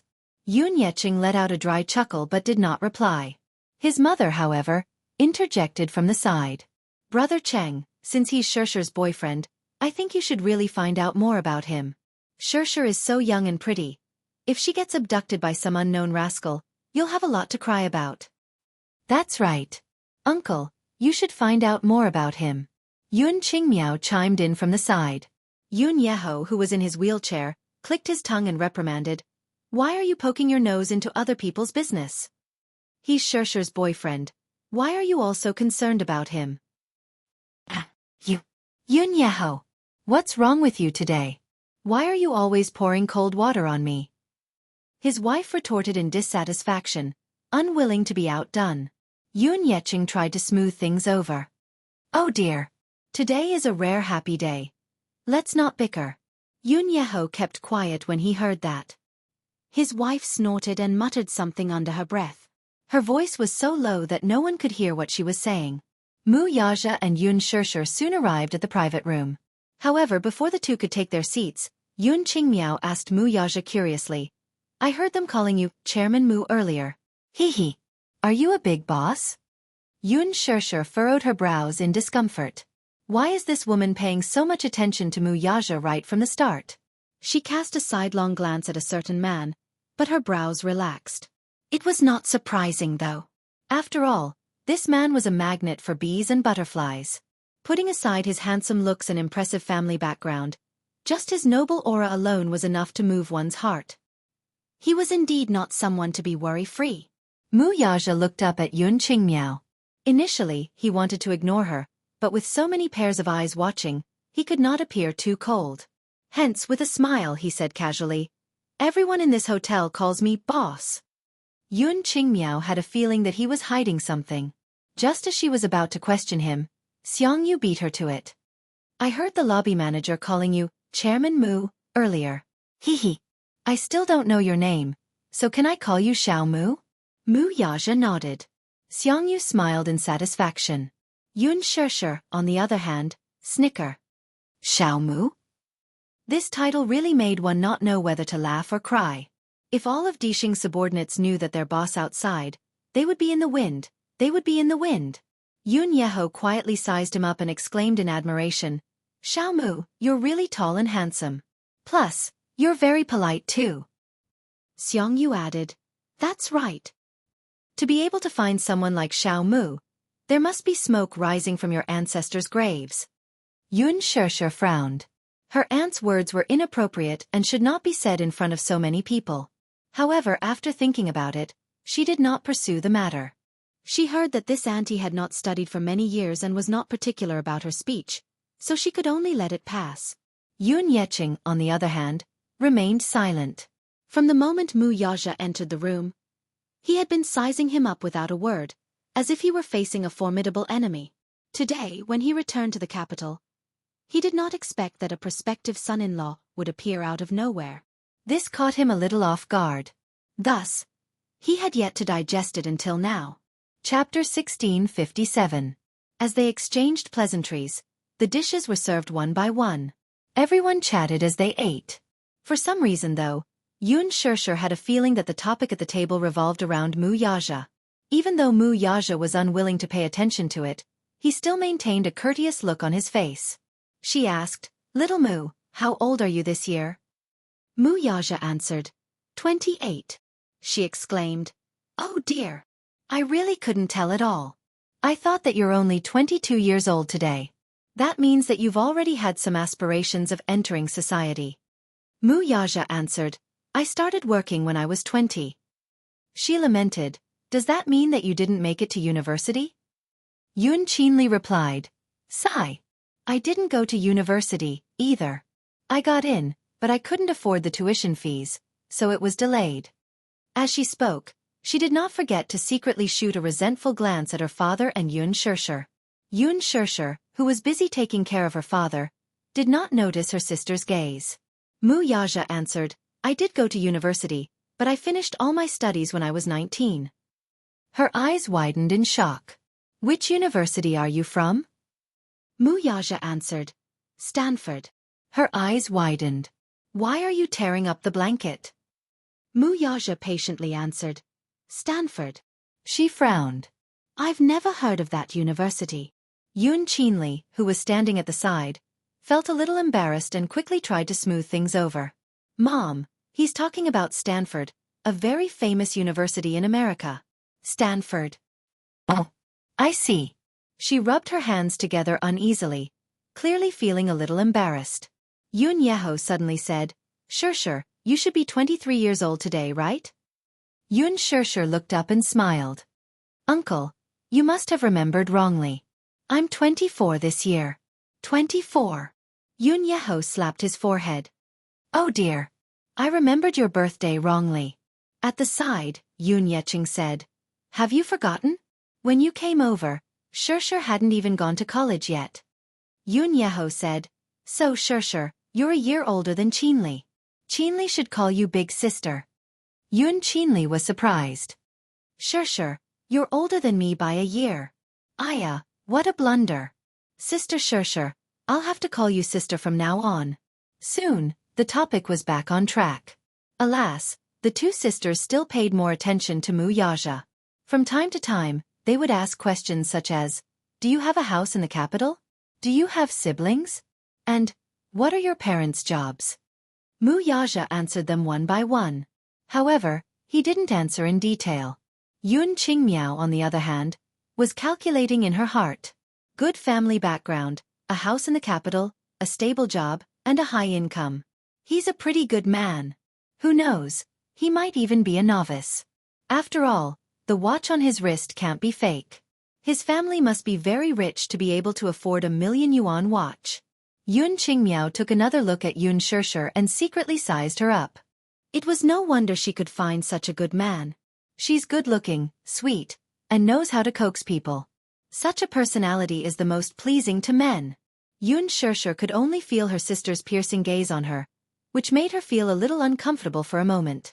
He was also secretly calculating in his heart. It seemed that he had to arrange another place for them to stay. Chapter 1658. It was better not to bring relatives over for the time being. They would start gossiping again if they saw the two children at home. She could not be bothered to deal with them. She was not afraid of getting pregnant out of wedlock. Rather, she was afraid that this auntie and her two sisters would say something hurtful in front of the children. Even if it was unintentional, she would not allow it. Hence, after dinner, Yun Shishir decided to arrange for them to stay in a hotel for a few nights. She would make proper arrangements for them once she found another place to stay. Driving to the hotel, she arranged 2 rooms for her mother, Yun Qingmiao, and Yun Shishir. The latter asked curiously, why are we staying in a hotel? Hee. Mom, the housing prices in the capital are so expensive. Sister Shishir's house is small and can't accommodate so many people, so she arranged for us to stay in a hotel first, said Yun Qinli. Her mother smiled at that. If you ask me, the capital isn't as comfortable as our hometown. There are so many rooms back home. It's the same for all of us. The housing prices in the city are indeed frighteningly expensive. Yun Shishir could only say, Auntie, Sister Qingmiao, and Qinli, let's just make do for tonight. I happen to be free tomorrow, so I'll bring you guys to look at the houses and arrange for your accommodations before making other arrangements. Her mother nodded but suddenly asked, how much does a night in a hotel cost? I don't have much money on me. She had a bank book with her, and it contained tens of thousands of yuan that her father had returned to her. She could not bear to spend it, so she deliberately said that. Yun Shishir said politely, I've already paid for your rooms, so you guys can stay here without worries. After leading them to their respective rooms, Yun Shishir was finally able to leave. She then drove the two back to Shangti Walk. Along the way, Yun Yeho dozed off in the back seat. He was indeed tired from the long journey. Yun Yeqing, on the other hand, was not sleepy. Taking advantage of his brother's nap, he sat in the front passenger seat and suddenly turned to ask, Shishir, how far have you gone with him? Dad, what do you mean by that? Have you slept with him? Yun Yeqing paused for a moment before asking bluntly, did you sleep together? Yun Shishir blushed. After a moment of silence, she nodded awkwardly. Yun Yeqing's face turned ashen when he heard that, but he could not bear to reprimand her. Instead, he sternly said, Shishir, it's not that Dad wants to chide you. You're too muddle-headed. You haven't gotten married and you haven't even gotten your marriage certificate. It's not right for you to be living together. Dad. It's not that Dad doesn't know some things. He's just pretending not to know. I know very well who that man is. Yun Yeqing suddenly said in a deep voice, his eyes full of meaning. Yun Shishir looked at him. Dad, what do you mean? Yun Yeqing did not intend to hide it from her and went straight to the point. He's Yu Yu's biological father, isn't he? How did you know? Yun Shishir turned pale with fright. Yun Yeqing did not know whether to laugh or cry as he asked, do you really think that Dad's eyesight is bad because of his old age? Who would believe that he's not Yu Yu's father when he's standing next to him? Yun Shishir was speechless. How could she have neglected this point? In fact, Mu Yaja and Yu Yu did resemble each other, but, sigh. Chapter 1659. Shusha. You're not young anymore. There are some things that I shouldn't say to you anymore. You should know better. If you two have already registered your marriage, I won't interfere with your marriage. Who knows if he's sincere to you though? In today's society, a man's heart is like a needle at the bottom of the ocean. You may think that he's sincere to you, but it's hard to tell. Who knows if he'll be the one you'll end up spending the rest of your life with? Her father's words were well-intentioned and persuasive, but each of them was like a gem. Yun Shishir bit her lower lip as she stared ahead with her hands on the steering wheel. It was not unreasonable for him to say that. She could empathize with his concerns. As a father, it was understandable for him to be worried that his daughter would be cheated by an outsider. It was just that he did not know Mu Yaja well, so it was understandable for him to have such worries. He said, "After registering your marriage, I won't be able to control what happens between the two of you. However, before you register your marriage, you have to be mindful of your chastity, so you're not allowed to live with him until then. Do you understand?" Yun Shusher nodded her head. "Also, I have a question that I want to ask you personally. Answer me honestly." Yun Shusher replied, "Go ahead, Dad. Do you really like that man? Or is it because you've given birth to his child that you're willing to make do with him?" If it were the latter, he might not agree to it. A marriage made for the sake of a child would not be a happy one. He wanted her to be happy and healthy. That was enough for him. He did not ask for riches or fame. All he wanted was for her to be able to choose the man she loved and spend the rest of her life in bliss.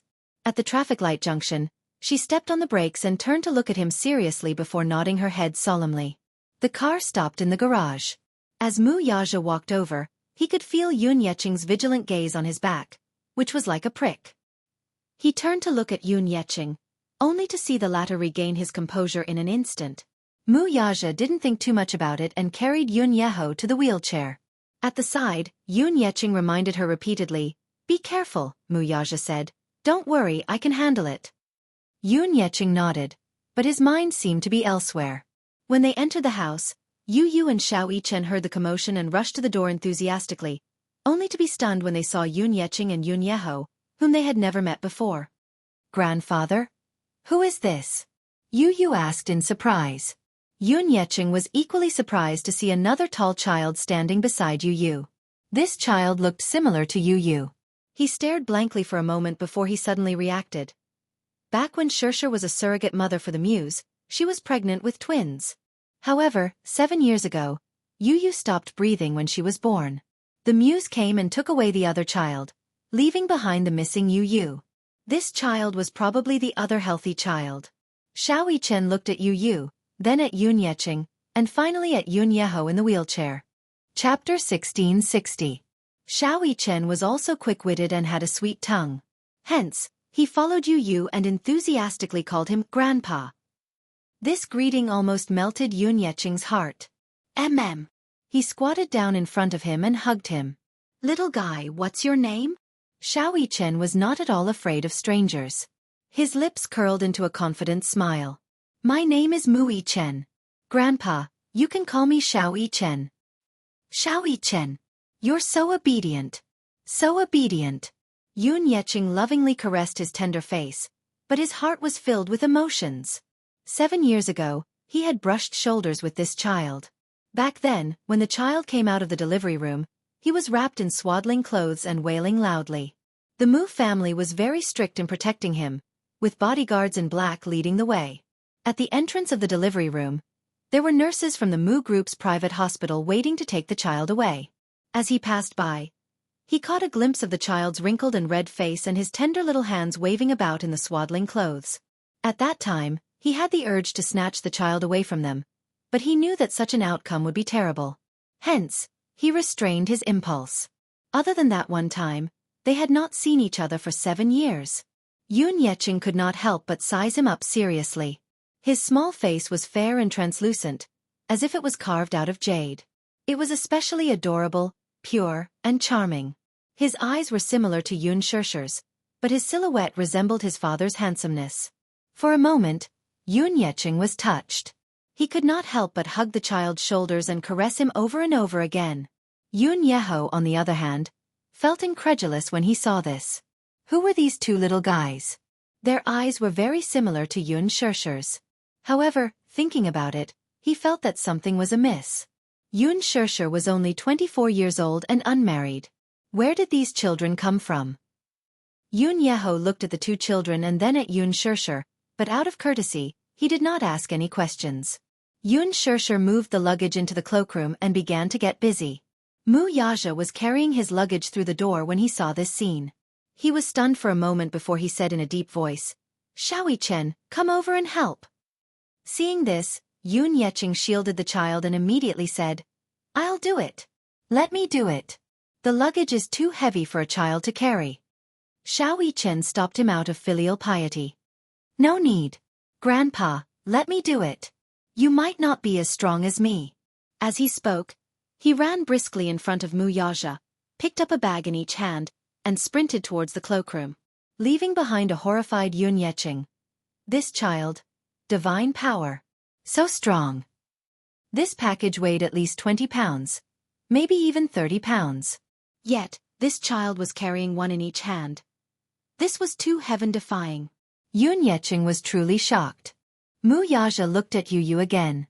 The latter's expression froze before he pretended to hold his stomach and said, "Daddy, my stomach hurts." With that, he pretended to hold his stomach and went to his room to slack off. Mu Yaja. This rascal. Can't he find a decent excuse to slack off? After the luggage was settled, Yun Yeqing pushed Yun Yeho into the room. As soon as they entered the room, Yun Yeho hurriedly asked about the two children. Chapter 1661.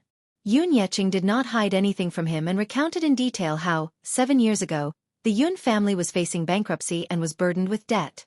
She had done such a foolish thing for the sake of the Yun family. Yun Yeho was so touched that he could not speak a word. He did not expect Yun Shirshir to do so much for the Yun family though. In his heart, he had a very good impression of this child. On the other side, Mu Yaja was about to go to bed when Yun Shirshir stopped him at the door and said, "You can't stay here tonight." "What's wrong?" Mu Yaja narrowed his eyes dangerously.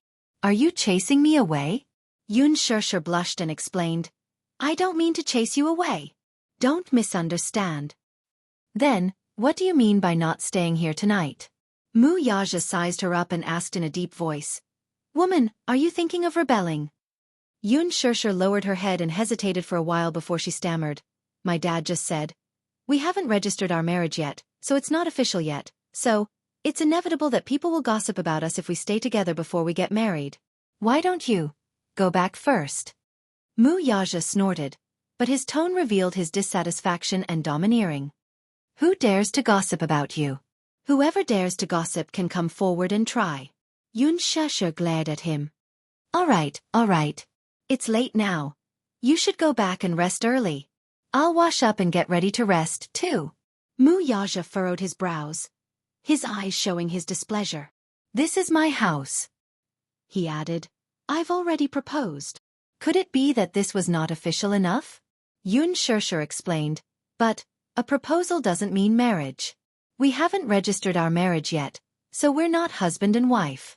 It's fine if my dad isn't around, but now that he's home, he'll definitely be afraid of me being gossiped about if he sees us sleeping in the same room. He's old, so his thinking must be a little old-fashioned, but it's for our own good." Mu Yaja. He held onto the doorframe to block the door and questioned her. "It's so late now, where do you want me to stay?" That's true. Although he had a lot of properties under his name, he had been living here most of the time. He rarely returned to the Mu family. Mu Sheng's health was not good, so he would visit him occasionally, but he rarely stayed at home. The other houses were cold and cheerless. There was no hot water or electricity, let alone a change of clothes.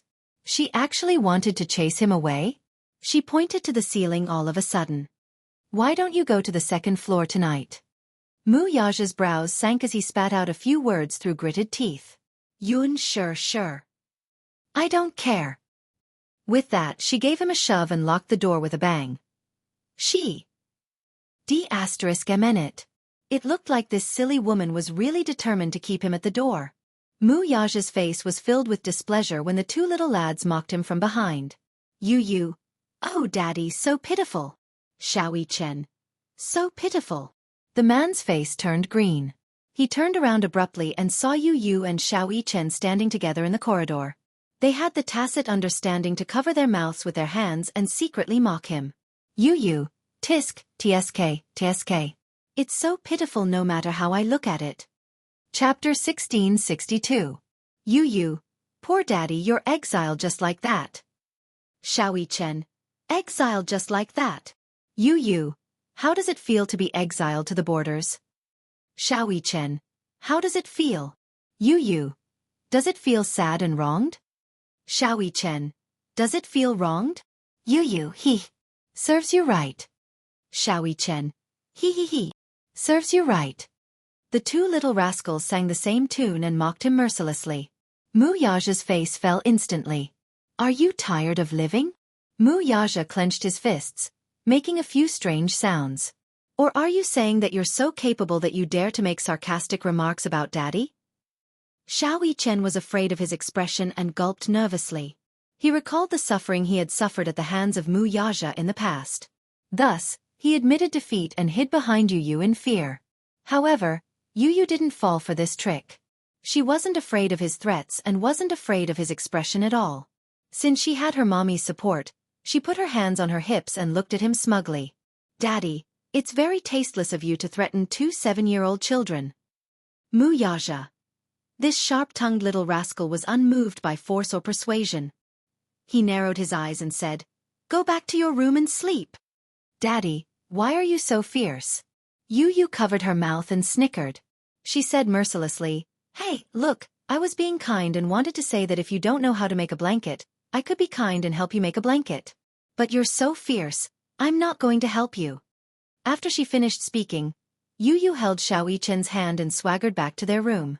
She closed the door with a bang. Mu Yaja clenched his fists. This kid. His ability to hit someone when they are down was not small. There was a master bedroom on the 2nd floor. However, there was no blanket, only a mattress.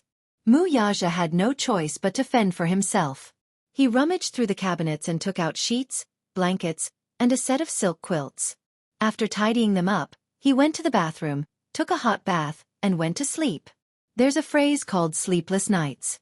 These words were vividly reflected. Throughout the night, a certain man tossed and turned, but still could not fall asleep. In the dark room, the man opened his eyes that were as cold as the moon and stared at the ceiling, but he felt inexplicably irritated. Perhaps it was because he was used to having her by his side during the long nights. Without her by his side, it was easy for him to lose sleep. During the 2 weeks that she was on set, whenever he couldn't sleep, he would get up, smoke a few cigarettes, read a few emails, and go through a few reports. He would only feel sleepy when he lay in bed at dawn. And last night, with her by his side, he slept exceptionally peacefully. Then what about her? Would she get used to not having him by her side? Or would she fall asleep peacefully as usual? He stretched out his arms a little dejectedly, propped himself up and laid on his side. Yun Shirshir's hazy sleeping face seemed to be reflected in his eyes.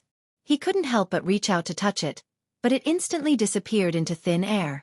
He rubbed his forehead in frustration, feeling extremely frustrated. The next morning, Yun Shirshir had just finished washing up. When she walked out of the bedroom, she saw Mu Yaja sitting in the living room, smoking a cigarette and flipping through the newspaper.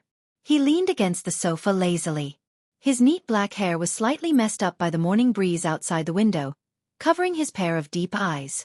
As a result, she couldn't see his expression clearly. She was stunned. "You're up so early?" When Mu Yaja heard her, he raised his head, put down the newspaper and walked towards her. Chapter 1663. His first sentence was filled with an unquestionable power. Yun Shirshir had just woken up, but faced with his words, she was a little confused. "In a daze," she replied instinctively. "In the drawer of the TV cabinet in the bedroom." "Why?" Mu Yaja walked around her and went straight into the room. Yun Shirshir was even more confused as she followed him into the room. However, she saw Mu Yaja squatting in front of the TV cabinet, pulling open the drawer and rummaging through the cabinets. Finally, he found her household register among a stack of documents. "What do you want to do with my household register?" Yun Shirshir furrowed her brows as she stared at his cold and deep face. She was a little guarded, but after racking her brains, she still couldn't figure out what he was trying to do. Mu Yaja ignored her words and flipped open the household register until he reached her page. Then, he grabbed the household register in his hands and suddenly stood up. He was so tall and straight that it made the room seem small and narrow in an instant. Yun Shirshir saw him holding the household register tightly and was even more puzzled.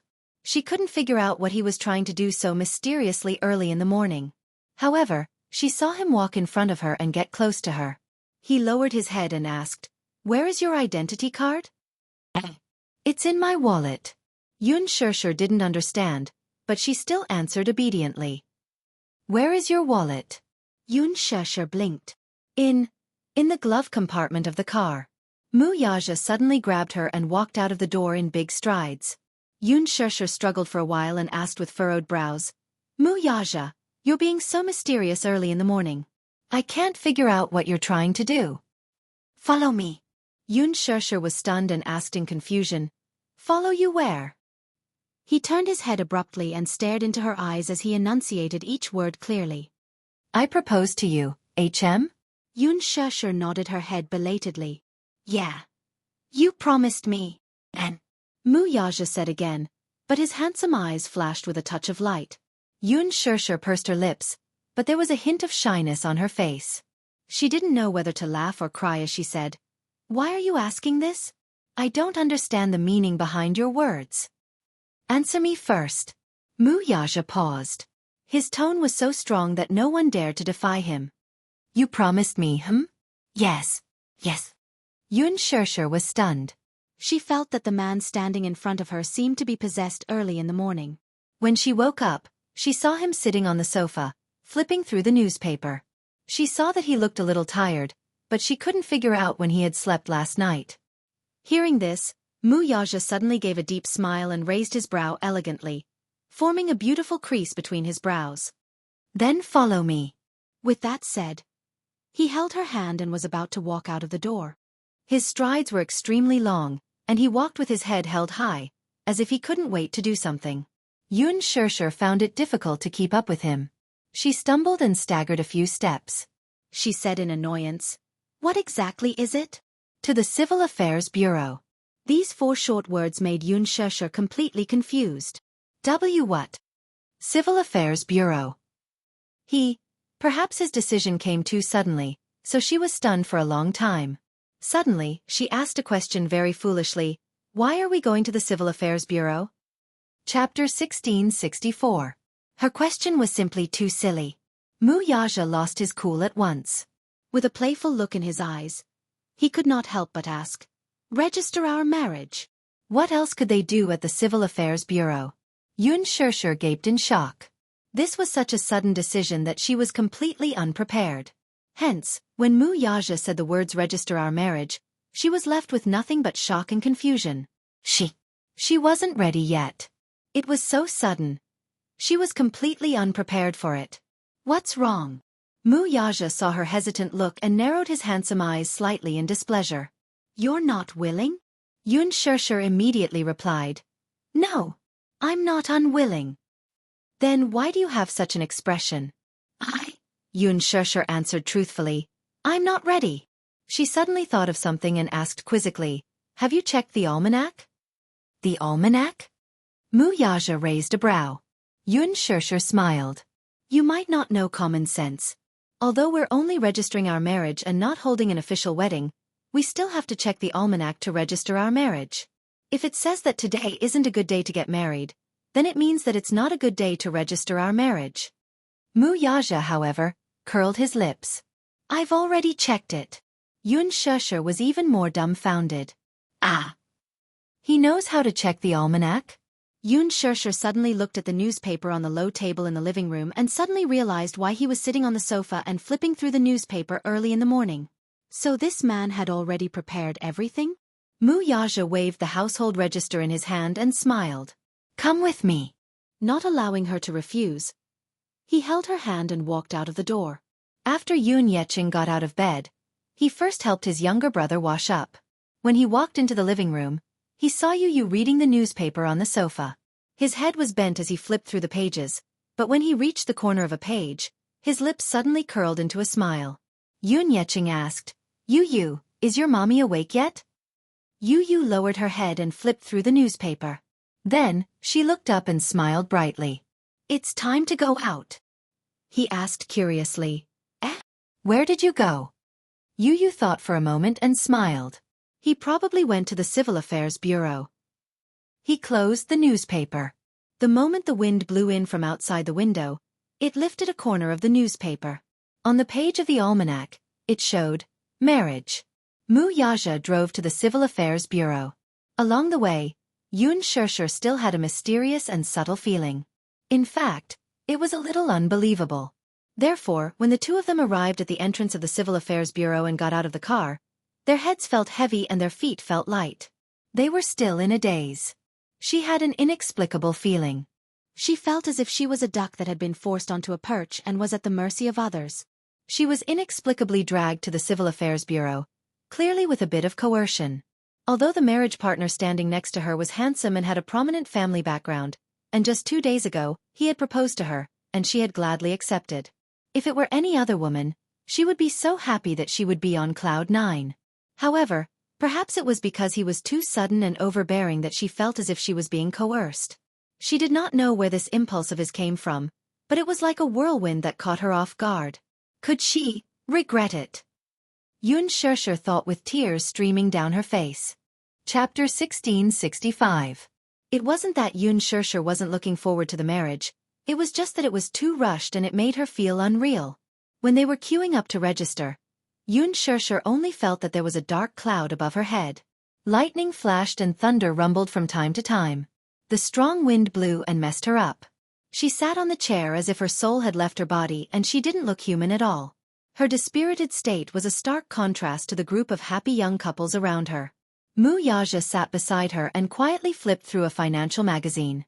His handsome side profile attracted countless envious gazes. It was just that. Everyone glanced at the woman beside him with tears on her face, and their hearts broke out in cold sweat. Was this a forced marriage? No matter how they looked at it, she didn't look like someone who was here to register their marriage willingly. But if it was a forced marriage, from their point of view, it was more reasonable for the man to be the one being forced into the marriage. They couldn't help but be puzzled. Today was probably a good day as there seemed to be a lot of people who came to register their marriage at the Civil Affairs Bureau. Yun Shirshir was wearing sunglasses and was fully armed to avoid the inquisitive gazes of the crowd. Perhaps it was because most of the young people who came to register their marriage were immersed in joy. Hence they didn't notice the subtle atmosphere between Yun Shirshir and Mu Yaja. She was in a daze when she suddenly heard some movement beside her. Turning her head, she saw Mu Yaja slowly getting up. She looked at him suspiciously, not knowing what he was going to do. Could it be that he was going back on his word? Or could it be that he also realized that marriage was such a solemn matter, and shouldn't be decided so hastily on a whim? Mu Yaja glanced at her and said plainly, "The ID card is in the car. I'll go get it. Wait for me here." Her hopes were dashed. Yun Shirshir nodded woodenly. After he walked away, a woman beside her curiously leaned over and asked excitedly, "He's your man?" "Guess." Yun Shirshir wore her sunglasses and gave an ambiguous answer. "You should be here to register your marriage." When Yun Shirshir heard this, the corners of her mouth turned down and she didn't seem to be happy about registering their marriage. The woman exclaimed, "I see that you and that handsome guy are both very young. It seems like you're here to get your marriage certificate. But looking at your expression, it seems like you're here to register a divorce." Yun Shirshir was speechless. The reason why the woman said that was probably because she looked like a resentful woman who had been abandoned. The woman's eyes lit up. "However, your man is really handsome. At first glance, I thought it was a movie star. Io, you're even more handsome than movie stars." The man sitting next to the woman was a little unhappy. Hey, your husband is sitting next to you. How dare you praise another man in front of me?" The woman immediately hugged his arm coquettishly. Hee, of course you're the most handsome in my heart." The two people in front of her were flirting with each other happily. Yun Shirshir was caught off guard and was fed a mouthful of dog food. The correct way to get a marriage certificate should be like this. But just now, Mu Yaja had been sitting next to her without saying a word. His eyes were like torches as he stared at the service counter with a serious expression. He didn't have the sweetness of a young couple registering their marriage at all. The more she thought about it, the more bitter Yun Shirshir felt. She lowered her head silently. Chapter 1666. Yun Shirshir looked up and tried to smile. "He's the one who's about to enter the marriage grave with me." The woman was speechless. She mumbled, "Why do you make such a happy thing sound so tragic?" How can it not be tragic? If she was bullied by him in the future, it would be perfectly justifiable. That man is marrying you. You've made a fortune. Isn't there a saying that marriage is the grave of love? Then do you know what it's called if you're not married? Yun Shirshir asked curiously. What? If you're not married, it's called abandoning your corpse in the wilderness. Yun Shirshir was amused by her. You mean I have to be grateful? The woman smiled and was about to say something when her gaze suddenly turned behind him. She looked up slightly in surprise. Yun Shirshir felt a chill run down her spine. She turned her head woodenly and saw Mu Yaja standing behind her. He was sizing her up coldly. "Did you have a good chat?" Mu Yaja sat down beside her and raised his eyebrows. Yun Shirshir couldn't help but shiver. It was all right. She didn't say anything bad about him, did she? Here's the main point. Mu Yaja stared at her and asked unkindly, "Do you think that marrying me is the same as entering the grave?" Yun Shirshir shook her head. The woman reached out her hand to him in a friendly manner and interrupted them. She said happily, "Hello, this handsome guy." Mu Yaja looked coldly at her outstretched hand. He looked down indifferently and said indifferently, "Do we know each other?" Her enthusiasm was instantly extinguished after being splashed with a bucket of cold water. She retracted her hand resentfully and shrank into her man's arm. She thought to herself, no wonder the girl doesn't want to marry you. She was so fierce to him. She was being forced to marry him. Perhaps it was because Mu Yaja was sitting next to her, but Yun Shirshir's back was straight and her back was straight. She was like a primary school student who was in class for the first time. She stared straight ahead without moving. Mu Yaja glanced at her indifferently and inched closer to her ear. His voice was strangely gentle. "Are you very unwilling to marry me, This voice was so gentle that it made one's hair stand on end. Yun Shirshir was slightly stunned and her heart trembled. Answer me." Yun Shirshir immediately lifted her head and answered matter-of-factly, "I'm willing." "Of course I'm willing." "Really?" "Absolutely, from the bottom of my heart." The conversation between the two of them attracted a lot of attention. Everyone looked at them curiously, thinking that this newlywed couple was very interesting. Mu Yaja narrowed his eyes dangerously and said coldly, "Then don't let me see your face that looks like you're being forced into marriage again." Face that looks like she's being forced into marriage. Yun Shirshir touched the corner of her mouth gloomily. She had to admit that she almost choked to death because of this word. Was her face really that ugly right now? The line moved forward in an orderly manner, and it was soon their turn. Before Yun Shirshir could react, Mu Yaja grabbed her wrist and practically dragged her all the way to the registration counter. Yun Shirshir felt that her head was heavy and her feet were light. She looked at Mu Yaja again and saw that his face was still as calm as water. There was no expression on his face, be it the joy of being newlyweds or the disappointment. Why was he always so calm about everything he did? Chapter 1667. Mu Yaja had put in a lot of effort. Everything was ready and they just needed to take a photo and stamp it. After the photo was taken, the two of them sat at the reception desk. The woman looked up at Yun Shirshir and felt a little strange. She wondered if the two of them were willing to get married. However, she didn't want to be a busybody. Just as she was about to hit the stamp, she saw Yun Shirshir suddenly jump up like a little puppy. She held the woman's hand that was holding the stamp tightly and shouted, "Wait!" After she said that, the staff was shocked by her. They looked up blankly and stared at her blankly. After a while they asked blankly, What's the matter?" See, it was indeed a forced marriage. Was there a need to be so shocked? Only then did Yun Shirshir realize what she had done. Blinking her eyes, she suddenly felt a chill run down her spine and shuddered. She turned around stiffly and saw that a certain man's face was ashen and extremely gloomy. Her roar attracted everyone's attention. They stared curiously at the couple and began to whisper to each other. "It's over, it's all over now." Earlier on she had grabbed her hand subconsciously. She didn't know why, but when she saw that the stamp was about to hit the stamp, her heart was filled with curses. She didn't know what was wrong with her. She was so agitated that her hands slipped. "What's the matter, female comrade? Why aren't you talking?" Yun Shirshir reacted and looked at the man beside her. Suddenly she asked seriously, "Have you thought it through?" Mu Yaja's expression changed. "Have you thought it through and decided that you want to be with me for the rest of your life?" She probably didn't feel safe. Happiness seemed to have fallen from the sky. She was so worried about her gains and losses that she was trembling with fear and didn't even dare to stretch out her hand to catch it. Mu Yaja frowned. "Are you regretting it? This damned woman." When he proposed to her, she had clearly agreed. Was she regretting it now? Yun Shirshir smiled bitterly. "I'm afraid that you'll regret it." She was afraid that she would lose her happiness after having it. She was afraid that if such a day came, she would feel as if it was the end of the world. The staff member was speechless. Her hand that was about to hit the stamp froze in mid-air. Mu Yaja stared at her face and suddenly smiled deeply. He hugged her shoulders and kissed her passionately on the lips. Their breaths and breaths touched.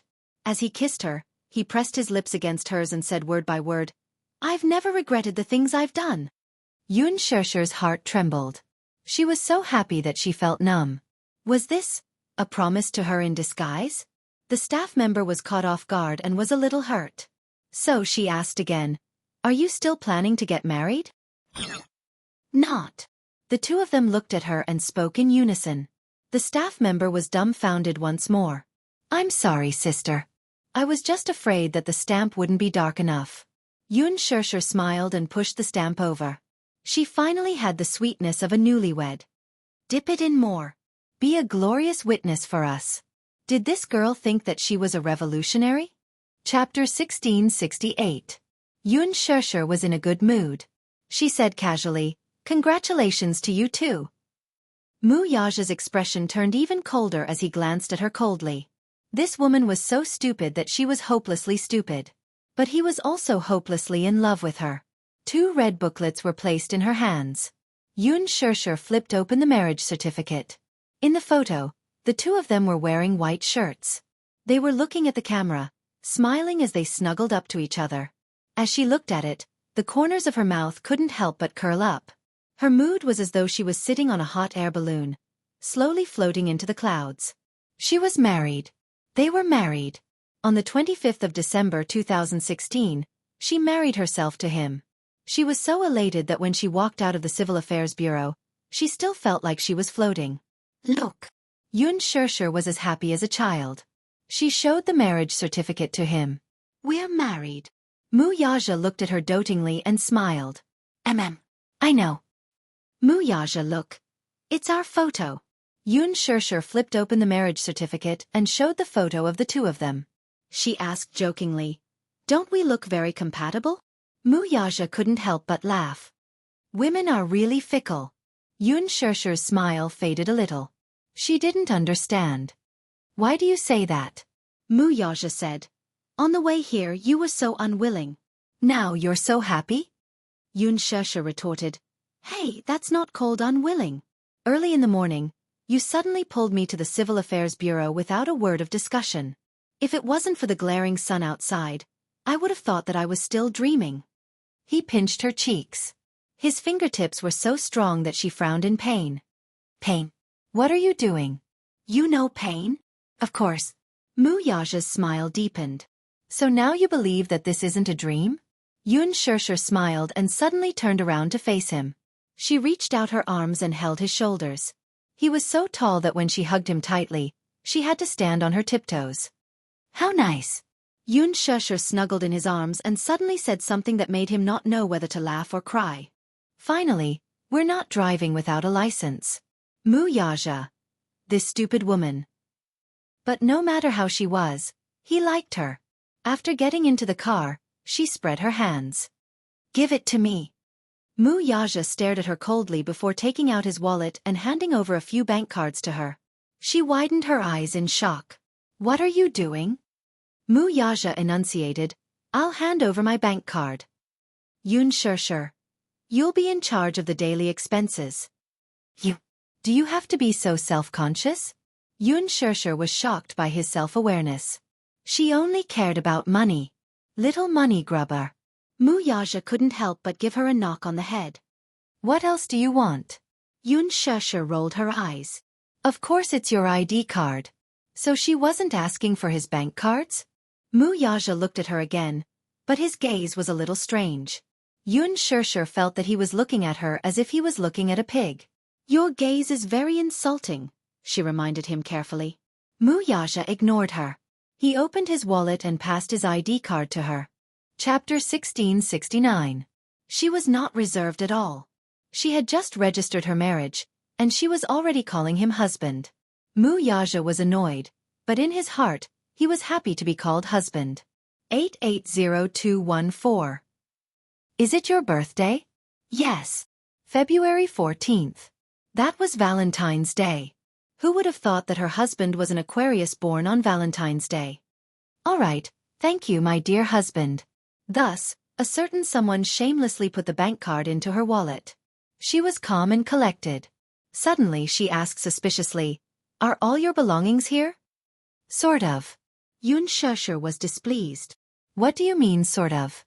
She thought for a moment and narrowed her eyes. "Are you secretly hiding money?" Mu Yaja was speechless. Yun Shusher said seriously, "In the past, the CEO of our company handed his salary card to his wife, but he secretly deposited a card with a lot of money in it." "Don't tell me you're hiding money too?" Mu Yaja glanced at her coldly and said, "Honey, you're so cute. How can those men compare to me?" When he called her honey, she instantly blushed. Now, she was still not used to being called that. But she had to get used to it slowly, didn't she? Then she said in amusement, "Why can't we compare? Is there a difference?" Mu Yaja smiled. "Of course there's a difference." Yun Shusher was a little confused. "What's the difference?" What was the difference? Just this salary card alone was different. Those big bosses, even if they handed over their salary cards to their wives, which one of them did not have other cards in their hands? Some of them, although they were CEOs in name, were hired by the board of directors or with high salaries. Their income could be felt. But it was different for him. He was the owner of Dishing Financial Group. Just the small change in his account was enough for the bank to make a huge profit. The daily interest could reach 8 figures. This was definitely not a bluff. For a huge financial group like Dishing, just the capital chain in their hands was impressive. With such a huge capital chain, the interest in the banks under the Mu Group just kept growing. It was already difficult to calculate. Moreover, with his status, how could it be just an account? The funds in the dozens of accounts under his name were constantly rolling in. What was a salary card? All he knew was that he was paying the salaries of hundreds of thousands of Dishing Financial Group employees. His so-called salary cards were probably just a few of the accounts under his name where he could move his funds. An account was an account, and property was property. His bank account wasn't fixed like those bosses. If he had to describe it, it was like a black hole in the universe. He couldn't see it and couldn't see its bottom. Even he himself didn't know how deep and how big it was. The balance in the card kept accumulating every day. It was probably inexhaustible even if he used it all his life.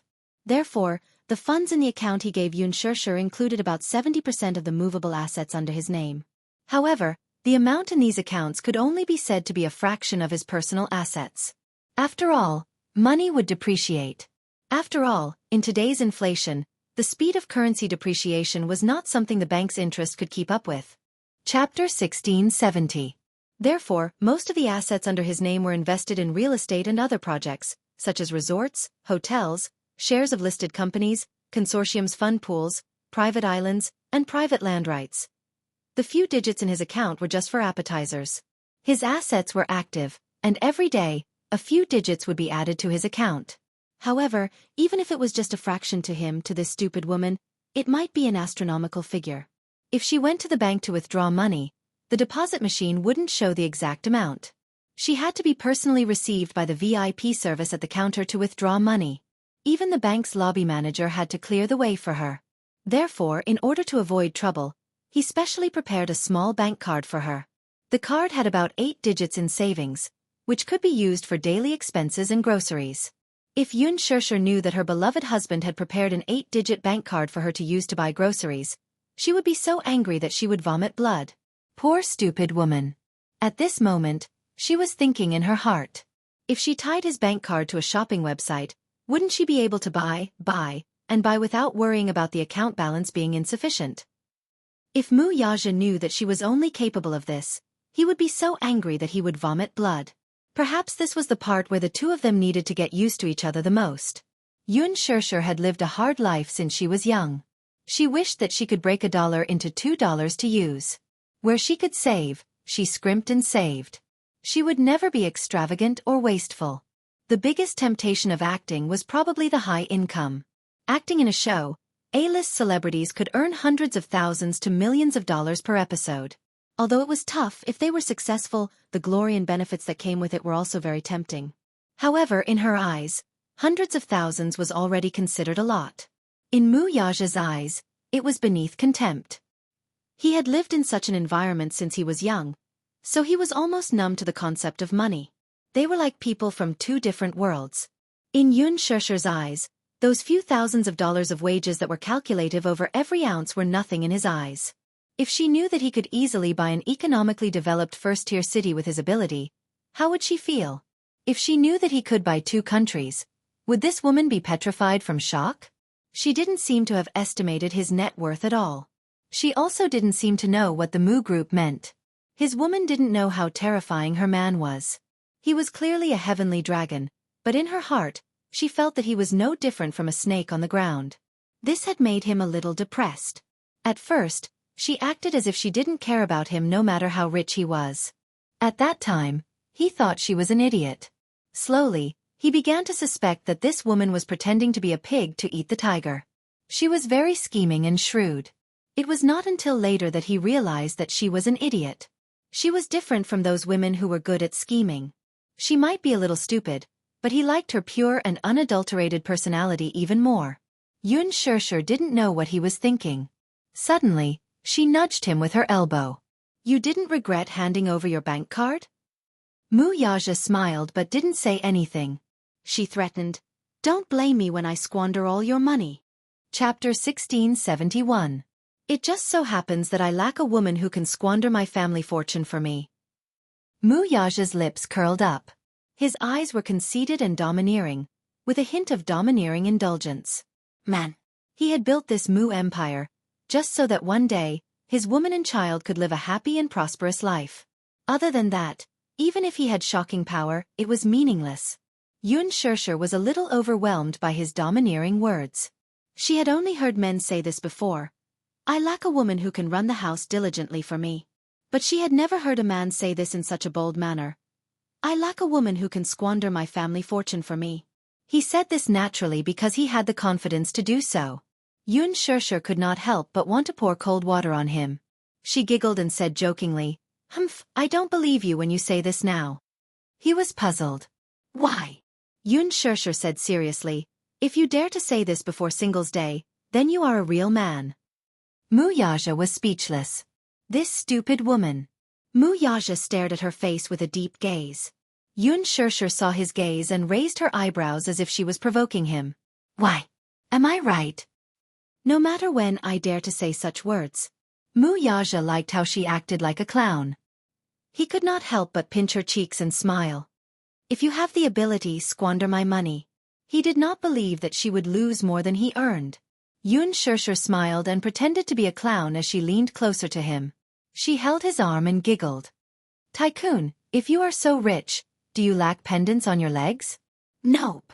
Yun Shisher's smile disappeared and she pretended to be wronged as she stared at him. Unexpectedly, he leaned closer to her and stared into her eyes. He said teasingly, "I lack a place in my heart. Do you want it?" His voice was so charming and his breath was like orchids. His warm breath brushed against her cheeks. His ambiguous words of love made her blush and her heart beat faster. However, he rarely said sweet nothings. Occasionally, he would say a sentence, but it was impossible to resist. Yun Shisher's face instantly turned as red as blood. It was unbelievably hot. She seemed to be shy so easily. Even if she didn't express it, the blush on her face betrayed her. Her skin was extremely fair. Thus, at this moment, the flush on her face was simply unable to conceal her helplessness and shyness. Yun Shisher suddenly thought of something. She looked up and asked curiously, "Hey, I want to ask you, why did you suddenly drag me to the Civil Affairs Bureau to get our marriage certificate?" "Hello." Mu Yaja raised his eyebrows slightly. Clearly, he was dissatisfied with the way she addressed him. "Honey, pay attention to your words. What should you call me?" Yun Shisher blushed again. She didn't seem to be able to adapt so quickly. She knitted her brows. Under his deep gaze she said shyly, "Han, hubby." Mu Yaja raised his eyebrows in relief. Clearly, this form of address was even more pleasing to the ear. "Call me that again." Yun Shisher was like a child who was learning how to speak. She lowered her head slightly and consolidated her revision under his guidance. "Hubby. You're too soft. Hubby." Be gentler.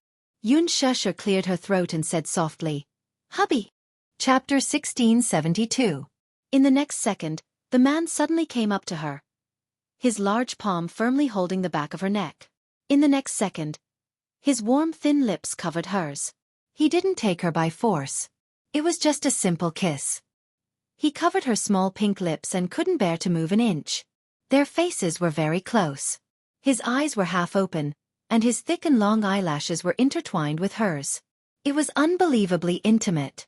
They were so close that Yun Shusher could only see a pair of deep and mesmerizing eyes with her eyes half open. They were endless. But they also seemed to be hiding a vast galaxy of stars, shining brightly.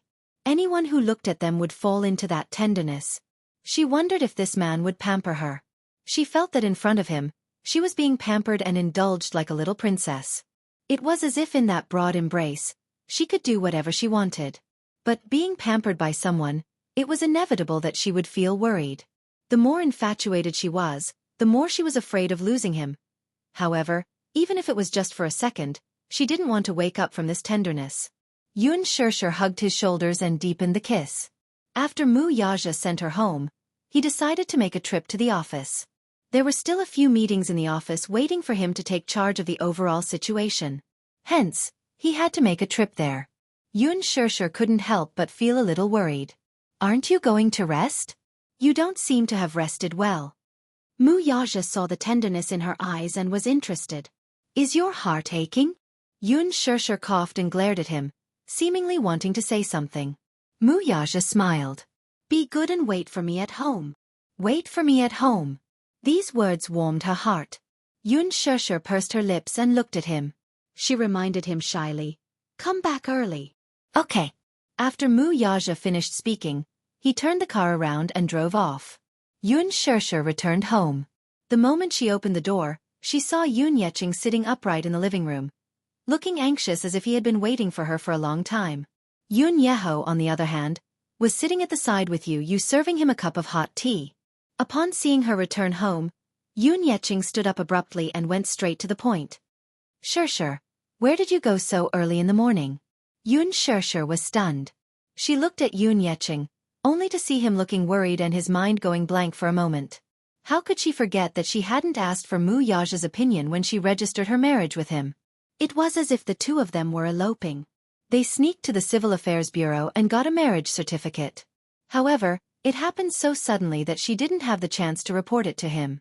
Yun Shusher replied, Dad, I went to the Civil Affairs Bureau this morning. Civil Affairs Bureau. Yun Yeching raised a brow suspiciously. Then, as if he had thought of something, he asked doubtfully, Did you register your marriage with him? Yun Shusher pursed her lips and nodded slowly. Yun Yeching's gaze fell on the two marriage certificates she was holding tightly in her hands. His face froze for a moment. You too registered your marriage? Why so sudden? He had just returned to the capital yesterday, and that mysterious and honorable man seemed to have fallen from the sky and become his son-in-law. After one night, he had actually jumped from a prospective son-in-law to a legitimate son-in-law. He could not figure it out. Chapter 1673. Yun Yeching looked at Yun Shusher in disbelief. Frowning, he opened his mouth to speak but hesitated. In the end, after pondering for a long time, he suddenly asked in a deep voice, Have you really made up your mind? Dad, are you really ready to get married? Marriage isn't like dating. There are many things to consider.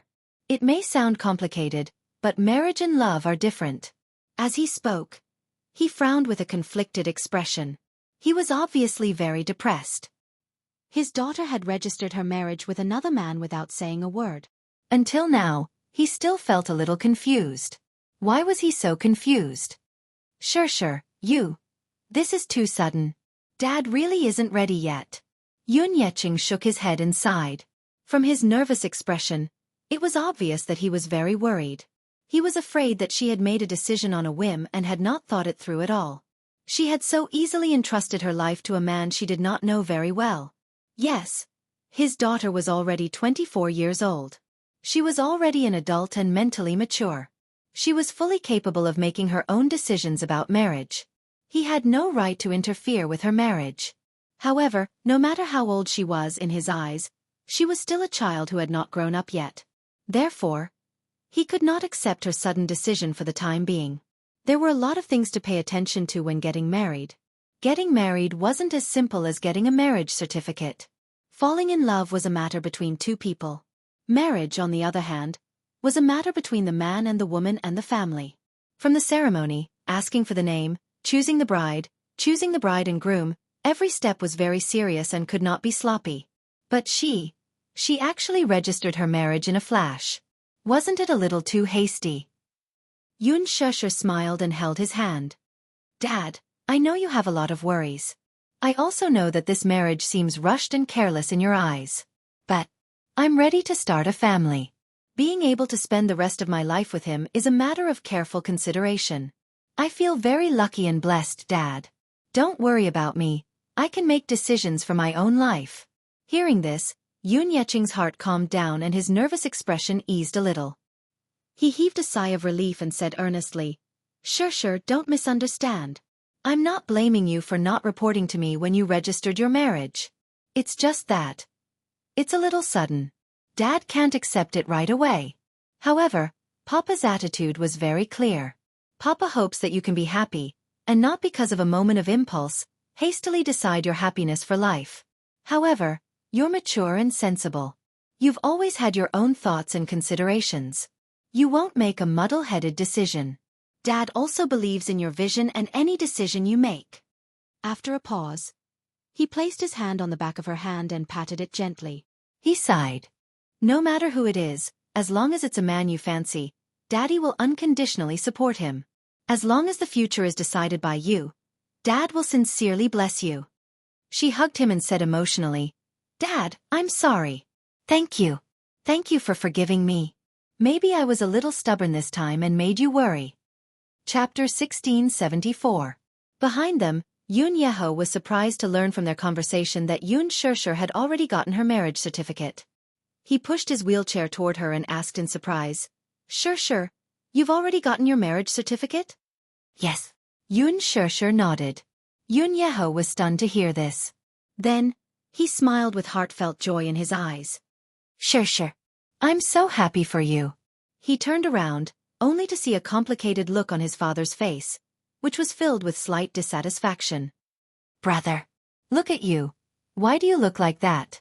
Shusher has gotten her marriage certificate. It's a joyous occasion. This means that I'm in luck. It looks like I'll be able to attend Shusher's wedding soon.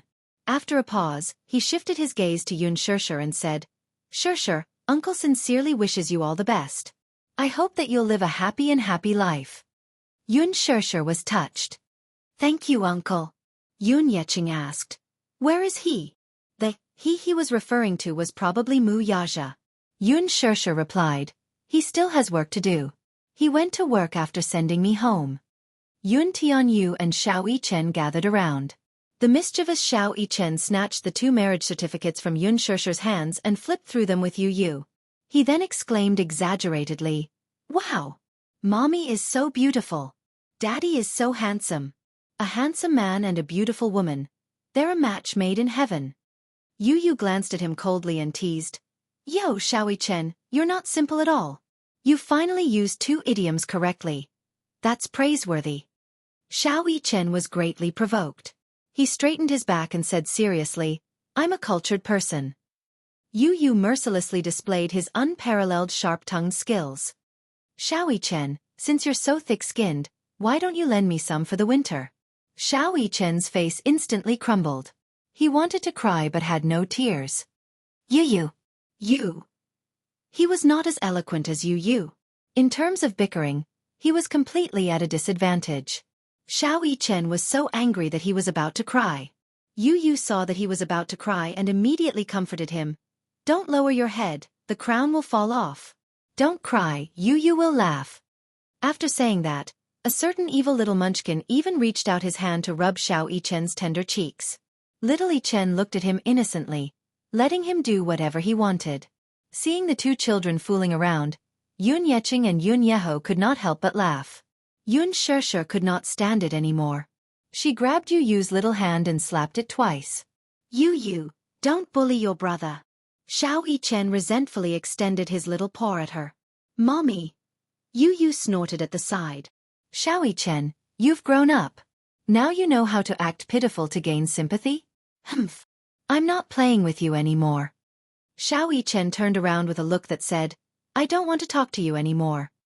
Yu smiled helplessly and walked over. All right. Daddy and Mommy are registering their marriage today. Let's get along peacefully, okay? Really? Xiaoyi Chen turned around and stuck out his little finger. Pinky swear. After the family had lunch, Yun Shishir drove to the hotel. Along the way, she asked Qin Zhou and Mu Shi to help her find a relatively quiet neighborhood where she could settle her siblings. Just as she arrived, she heard her daughter complaining. Shishir, why are you only here now? Didn't you say that you'll pick us up in the morning? Chapter 1675. Yun Qingmiao probed from the side. Shishir, don't tell me that you slept in early and couldn't get up? Yun Shishir explained, I had something on earlier so I came late. Xiang Yu, who had already changed her clothes, walked out of the room and asked, Have you arranged a house for us? She asked with a righteous tone, as if she were ordering her about like a servant, without the slightest bit of politeness or courtesy. Logically speaking, Yun Shishir had no obligation to settle everything for them. Looking for a house was their own business, so there was no need for her to arrange everything for them. However, Yun Shishir had done so for the sake of Yun Yeqing and the fact that they were her distant relatives. Still, she felt that the woman's attitude was not polite at all. It was as if Yun Shishir was expected to do so. Even someone with a good temper like her could not help feeling a little uncomfortable when she heard the woman's words. She mumbled, Not yet. I've already asked a friend to look for a quieter neighborhood. I'll bring you guys over to take a look right away. Only then did the woman nod in satisfaction. All right. Yun Qingmiao and Yun Qinli exchanged glances before they suddenly asked Yun Shishir, Is the house price in the capital expensive? It's all right. We just came to the capital not long ago, so we don't have much savings on us. Can you bear the rent for us first? We'll talk about it after we've established a foothold in the capital.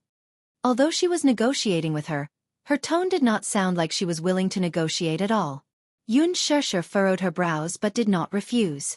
She had originally intended to bear the rent for them first, but the moment they said it, it sounded a little different.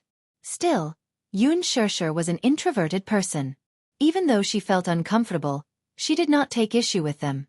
After they were done packing their luggage, Yun Shishir paid for the room and drove them to the address Mu Shi had sent her.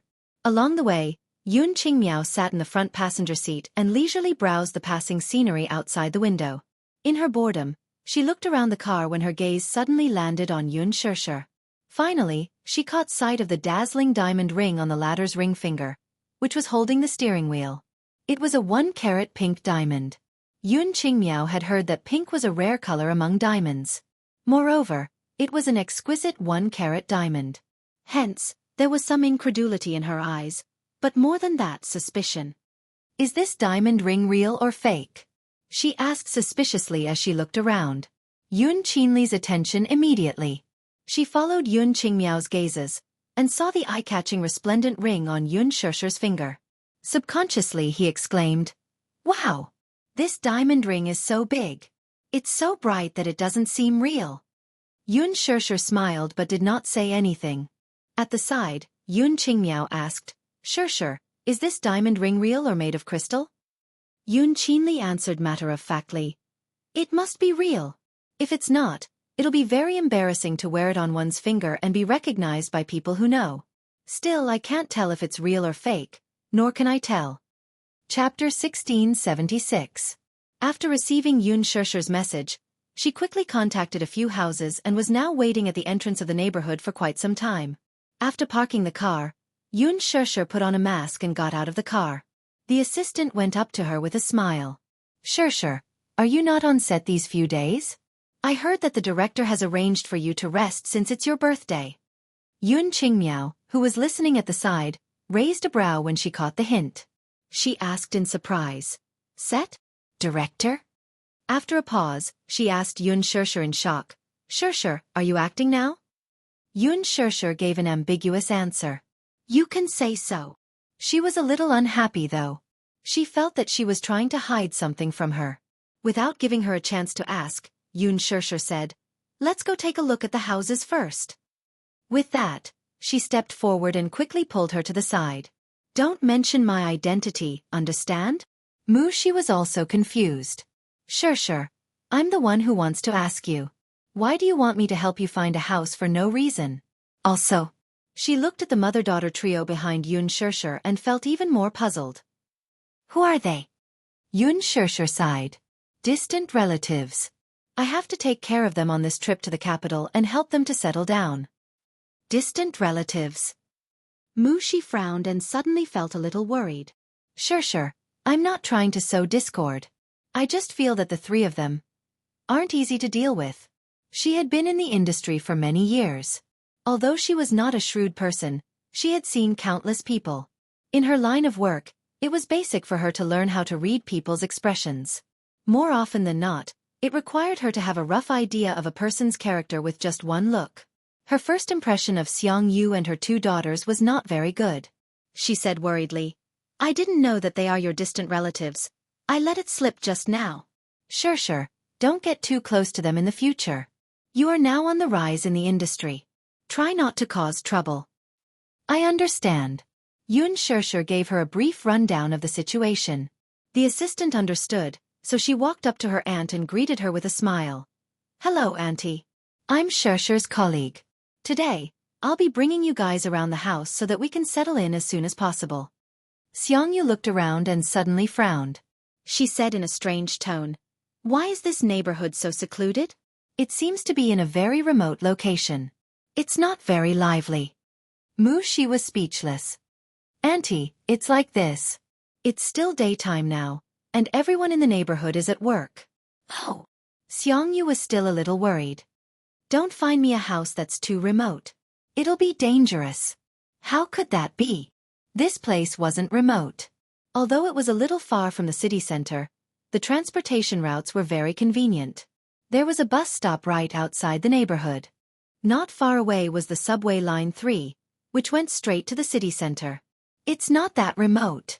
Mushi had put in a lot of effort in looking for a house, but the capital's housing prices were shocking, after all. The closer it was to the city center, the more expensive it was. She was rather meticulous in her selection. Yun Shirshir was more assured with her handling the matter, so she brought the mother-daughter trio upstairs to look at the houses. However, when they looked at the houses, Yun Qingmiao and Yun Qinli started complaining. Chapter 1677. Forget about her fear of heights. She actually said that the house was too small. Mushi broke out in a cold sweat at the side. Of course the house was small. This was an apartment building. Unlike the self-built houses in the countryside, the property prices here had always been high. Even after working for so long and saving up for so many years, she still could not save enough for the down payment of a house. It was the dream of many to be able to settle down in the capital. However, most people could only sigh at the sight of the rising property prices. Alas, Yun Qingmiao's casual remark was, the house is really small. Buying a house like this would cost 2 to 3 million yuan. She actually said that it was small. Hence, she explained, the property prices in the capital are high. Although the land here isn't as expensive as some other areas, the land price is still considerable. That's why. The rent is also very expensive. I heard that Shirshir is paying the rent for you guys. Her income isn't high, so she chose this place when she was looking for a house. As she said this, she did not forget to sigh. Shirshir's work has actually just taken a turn for the better, so I also want to reduce her pressure. Yun Shirshir was not around at this moment. Only then did the woman open her mouth and say matter-of-factly, He. I'm her auntie. Shouldn't she be nicer to me? It's rare for us to come to the capital, and everything hasn't been settled yet.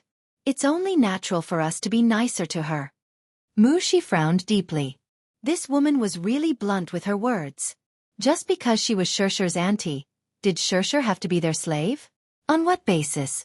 Although the rent was nothing to Shirshir, they were not at all courteous and did not even say a word of thanks. Given Shirshir's character, she was not greedy for their gratitude, but it was too unreasonable to take other people's kindness for granted. Mushi was a little displeased, but due to her status, she could not openly complain.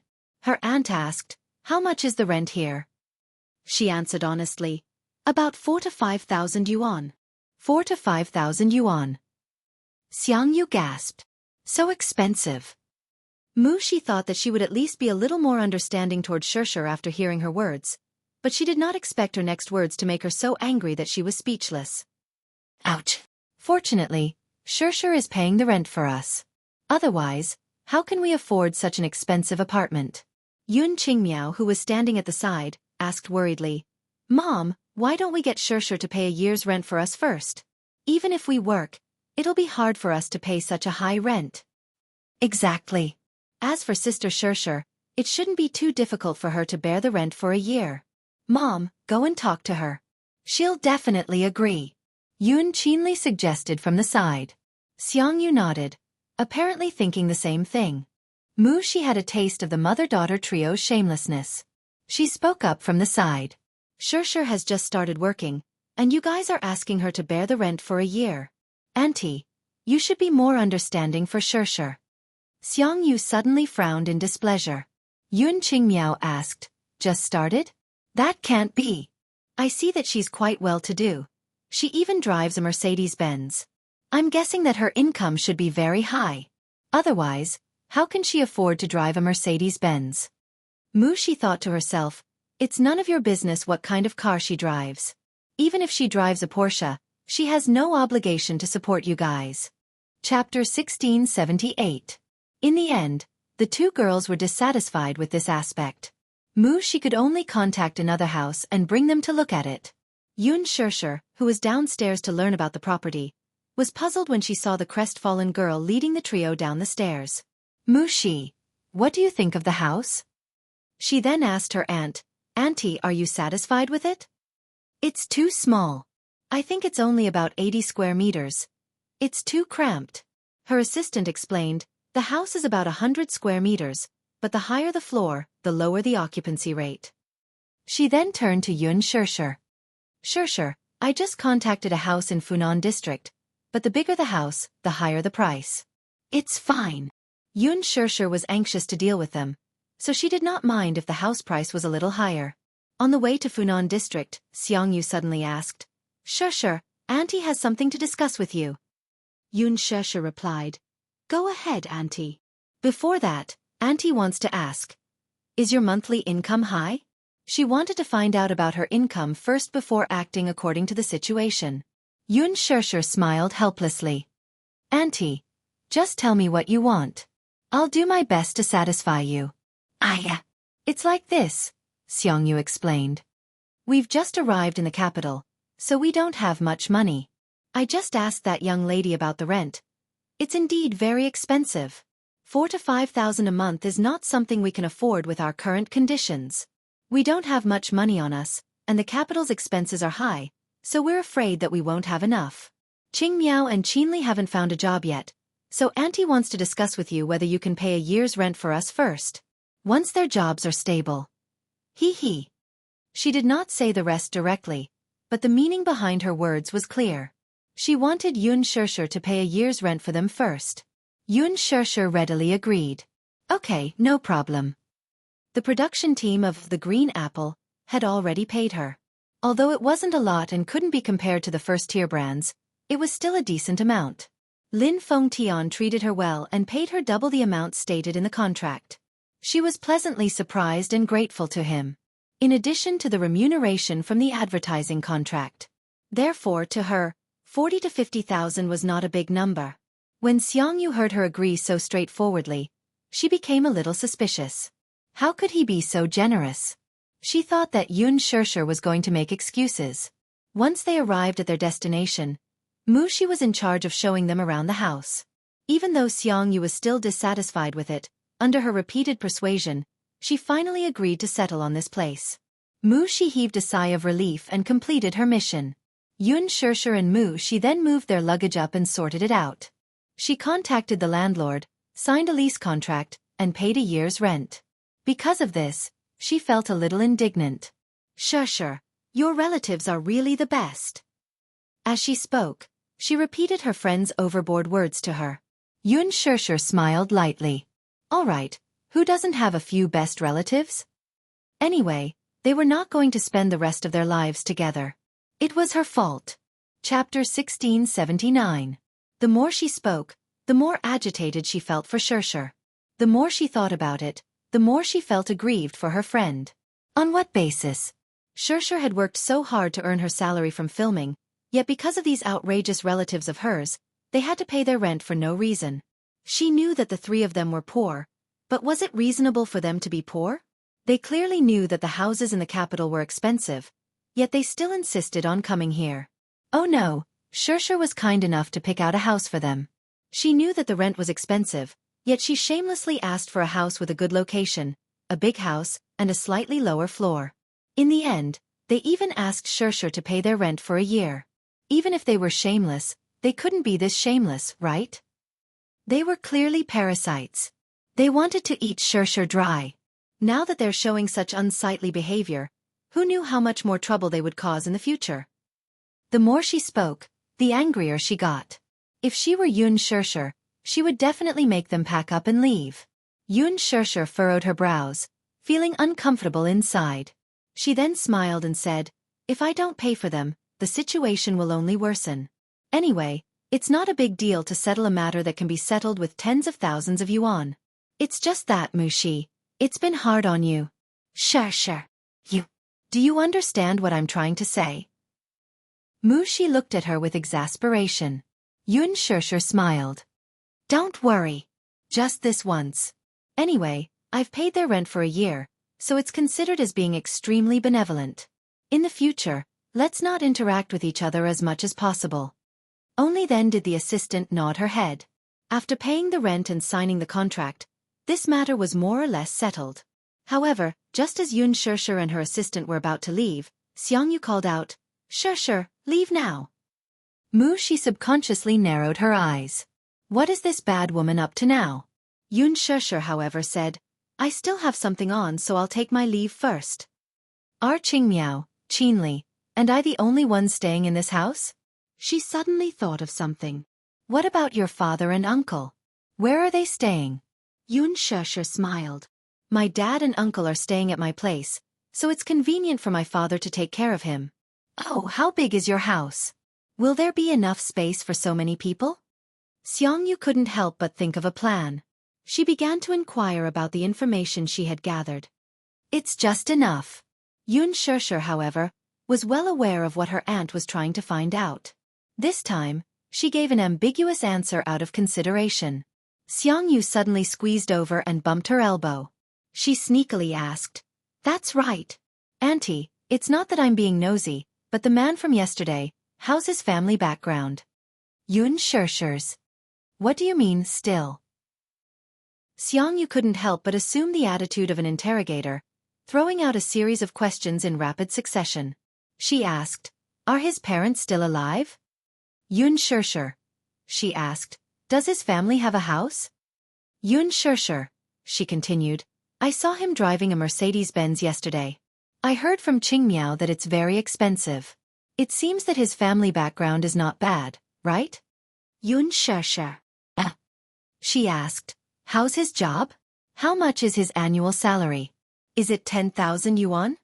Yun Shershur. Chapter 1680.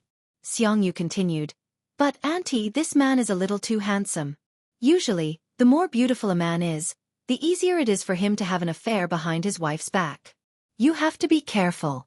Beautiful men are not reliable. They are easy to be targeted." Yun Shershur frowned. To be honest, if Xiangyu's words were spoken by someone like her mother, it would be unpleasant to hear. However, it was sincere advice that grated on the ears. Her words were sincere as she was worried about her. What she said was reasonable. However, it was inappropriate for someone like her to say such words. It was inevitable that it would sow discord between them. Yun Shershur curved her lips but was not in the mood to chat with her. Let nature take its course when it comes to relationships. Moreover, he treats me very well and I love him very much. In the future, I intend to hold his hand for the rest of my life. However, Xiangyu gave a strange smile and exhorted, "Shershur, don't be shy. You have to keep your eyes open when looking for a man. Look, auntie is regretting it." "Regretting it? Your uncle is too useless. I have suffered for half of my life when I was with him. Tell me, Auntie is considered diligent. When I was young, I farmed and gave birth to his children. I worked in the fields during the day and came back at night to take care of the family. After a pause, Xiangyu poured out her grievances. Sure, you should know. Your father went to the capital when he was young. When he was middle-aged, he also made a name for himself. But he did not take care of your hometown much. Your grandmother was mostly taken care of by Auntie. Your uncle did not take care of much and did not care about anything. When he was young, he worked at the construction site and earned some money. However, when he got into an accident at the construction site, he fell and became handicapped for life. He did not get any compensation. When Qinli was in college, he was careless and even gave your family the money that was meant for Qinli's education. Xiangyu sighed as she said this. Qinli could not go to college, so she could only follow the Qingmiao workers to work in the factory. The money was not much. It was not easy for her to come to the capital and she wanted to survive. As her elder sister, you should at least take care of her. These words were purposely said for Yun Shusher to hear. There were only two things he wanted her to know. First, her father did not fulfill his filial duties in the early years, and she was the one who took care of him. Secondly, Qinli could not attend university because Yun Yeho had given all his money to Yun Yeqing during the Yun family's most difficult time. Third, Qinli didn't go to college, so she had to take care of her younger sister and find her a stable job. Yun Shusher had a headache. She said, when it comes to work, I have the will but not the power. Auntie, you don't have to worry. The children and grandchildren will have their own fortune. Qinli just needs to work hard and she will have her own development. On the side, Yun Qinli was a little unhappy when she heard this. She muttered, if it weren't for you guys, I would also be a university student. Why did you go to university and I didn't? I asked you to take care of me, but you refused. Qinli. Xiangyu glared at her. Yun Qinli was so scared that she immediately shut up. She turned around to look at Yun Shusher and laughed dryly. Shusher, don't take it to heart. Qinli is still young. Don't bother with her. She was just saying this out of courtesy. Yun Shusher was also a little angry. She smiled and said, my younger sister is still young. Don't blame her. I won't take it to heart. Chapter 1681. Xiangyu's expression turned ugly as well. She actually suffered a loss at her hands. Yun Shusher put on a fake smile and said, I have something on, so I'll take my leave first. Goodbye. With that, she made to leave. Just as she stepped out of the door, Yun Qingmiao rushed out of the bedroom and grabbed Yun Shusher's arm, asking in a panic, Shusher, is my luggage in your car? Your luggage isn't in my car. With that, Yun Shusher raised a brow. What's the matter now? I'm missing a piece of luggage. I wonder if I dropped it somewhere. When Yun Qinli heard that, she immediately became nervous. Ah, is it your black suitcase? Yes. My wallet is in there. There's 1,000 or 2,000 yuan in cash in there. She was on the verge of tears. Not only your wallet, but mine and the clothes I brought over. She was like an ant on a hot pan as she spoke. Did I bring it with me when I went to check out the rental? No. Could it be that you left it in the hotel? With that, she pleaded. Shusher, can you bring me back to the hotel to check if it's there? Yun Shusher replied, I still have something on later. She did not want to be a busybody and had no time to waste on them. Hence, Yun Shusher took out a name card from her wallet and handed it over with an elegant smile. The address of the hotel is here. You can take a taxi there. Yun Qingmiao was stunned. Can't you take me there? It's very expensive to take a taxi. It's cheaper than my gas bill. Yun Shusher then frowned. Qingmiao, I don't have any cash on me. I've used all my money to pay for your rent. It shouldn't be a big problem for you to take a taxi, right? With that, she bade farewell to Xiangyu and left with Mu Shi without looking back. The moment the door closed, Yun Qingmiao was furious. How stingy! She's driving a Mercedes-Benz, so why is she feeling the pinch over the gas bill? How stingy! Yun Qinli also said angrily, this Yun Shusher is really something. You're driving a luxury car that's worth millions, but you're still worried about paying for a small amount of gas. Do you even treat us as family? Xiangyu. All right. Stop talking so much. Tidy up the room first. There are some things we can talk about later. She was obviously very angry. She walked to the sofa at the side and picked up the lease contract to take a look. A year's worth of rent would be paid in full. She had a new understanding of Yun Shirshir. It seemed that this girl must have a lot of money on hand, right? He paid tens of thousands of yuan in one go without batting an eyelid. It seemed that he was rich. In the room, Yun Qingmiao and Yun Qinli were tidying up their clothes while whispering to each other. Qinli, did you hear Shirshir's friend mention it earlier? It seems like Wu Xin said that Shirshir is filming with the crew. Sis, I heard it too. Do you think Yun Shirshir is an actress? I suspect so. Look at her. She's so generous like a rich woman. She should have a lot of money on her. I heard that being an actress is very lucrative. Once you become famous, you can earn millions just by shooting a commercial. Yun Qinli was shocked speechless. Really? Really? When have I ever lied to you? Chapter 1682. If there's a chance, I'll ask her about it. If there's a chance, get me into the production team. Maybe one day when I become famous, I'll be able to earn a lot of money, live in a big villa, and drive a Mercedes-Benz. Yun Qinli chuckled. She wanted to sit down and daydream. Yun Qingmiao threw a pillow at her. Enough. Tidy up your clothes. After the shareholders' meeting in Dishing, Mu Yaja had a video conference with the technical department of the American branch in his office. Afterward, he drove to Huanyu. Qin Zhou had just finished his meeting when he bumped into him. Chairman Mu.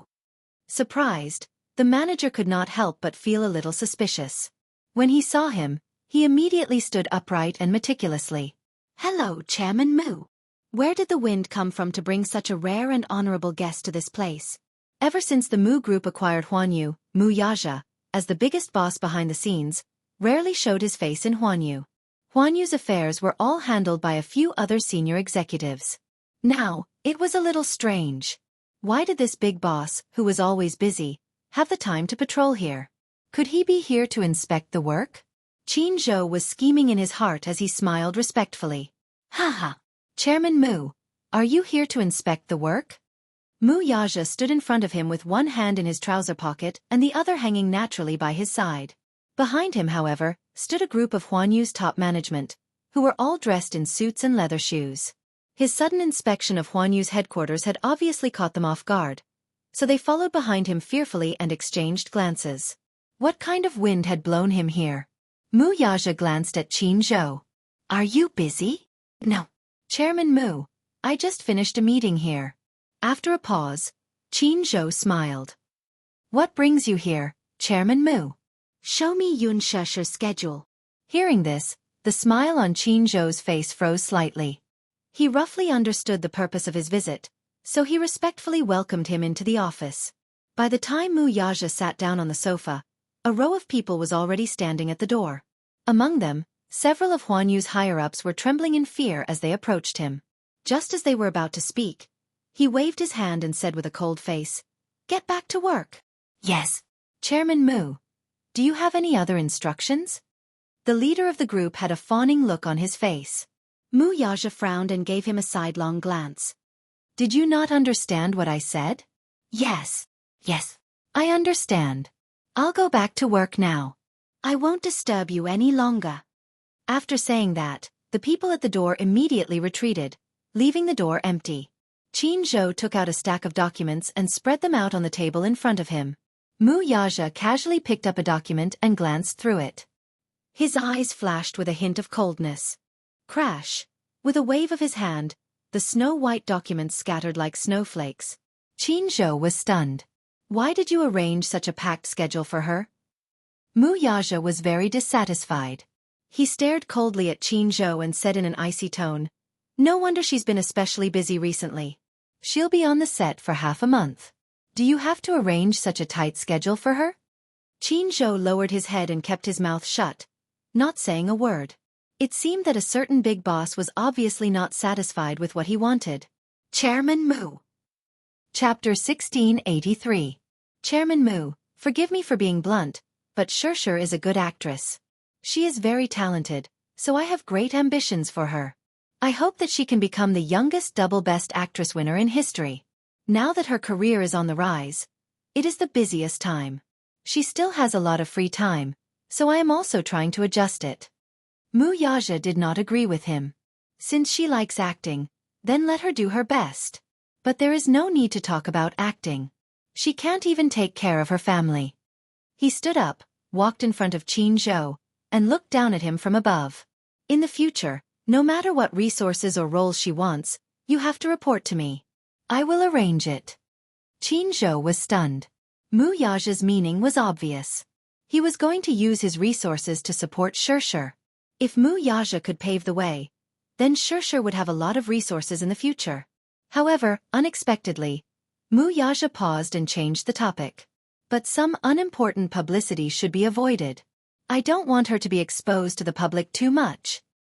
Chairman Mu. Some publicity was necessary. How could it be avoided? Mu Yaja narrowed his eyes. His gaze was dangerous. You should understand what I mean. I don't like my woman being coveted by others. I don't like the entertainment industry. I don't want her to be tainted by those dirty things. He liked her pure and untainted nature. Hence, he wanted to protect her well. Qin Zhou, I used to believe in your ability, so I am not worried when she is in your hands. But now, I have to remind you of something. Mu Yaja paused. His gaze was piercingly cold and piercing as it fell on Qin Zhou's face. It was as sharp as an icicle. Some men are not allowed to get close to her as long as there is a little distance between them. I don't like my woman being coveted by other men, even if it is just a glance. Do you understand? Qin Zhou was shocked. He raised his head and looked at Mu Yaja in shock. Chairman Mu. Qin Zhou, you are very smart. You should understand what I mean. Mu Yaja narrowed his eyes slightly. Gu Xingze is an artist that you used to manage. For your sake, I won't be calculative about the past. But I came here today to tell you that Shirshir is my legitimate wife. No one is allowed to touch her. If this happens again, I won't give you any face. Don't think that just because he has the support of the Gu family, he can be fearless. How dare he try to go against me? He's not worthy. He did not want to waste any time on Gu Xingze. However, if Gu Xingze couldn't understand the situation and wanted to hit a rock with an egg, he might as well show him that there were some people he couldn't afford to offend. When it came to relationships, he especially cherished them. Especially when it came to Yun Shirshir.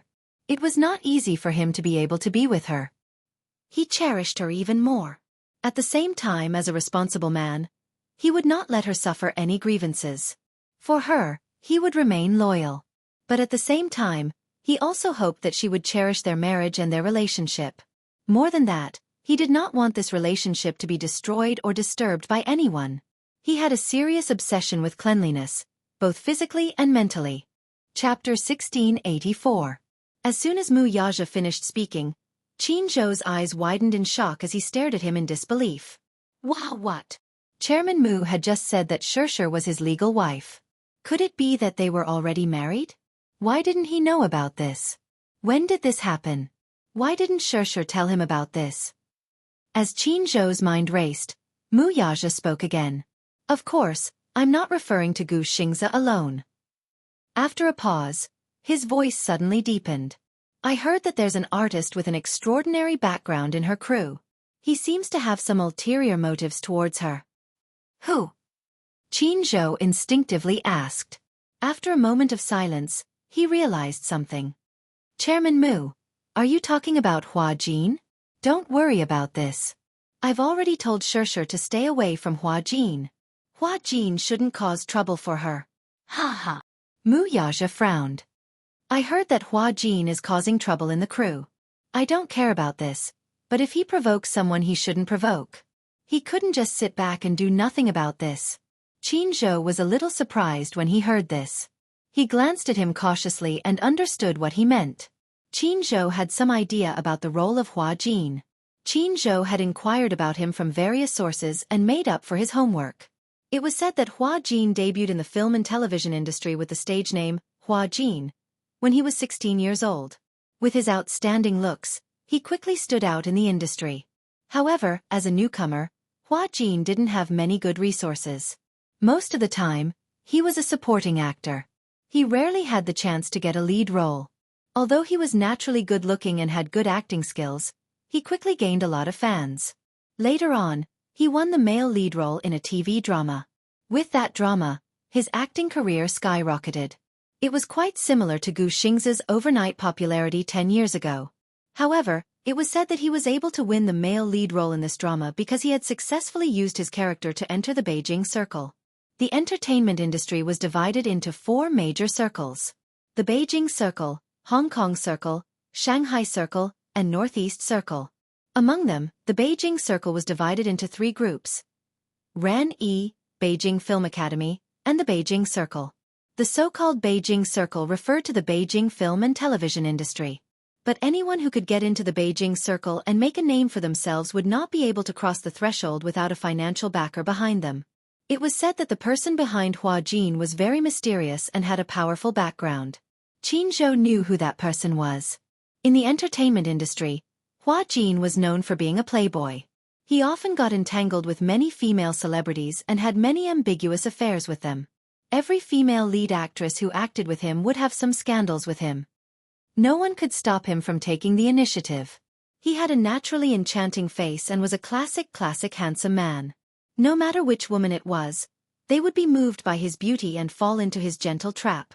However, without exception, all the female stars who had entangled with him were quickly frozen or banned after filming that movie. They had disappeared from the circle since then.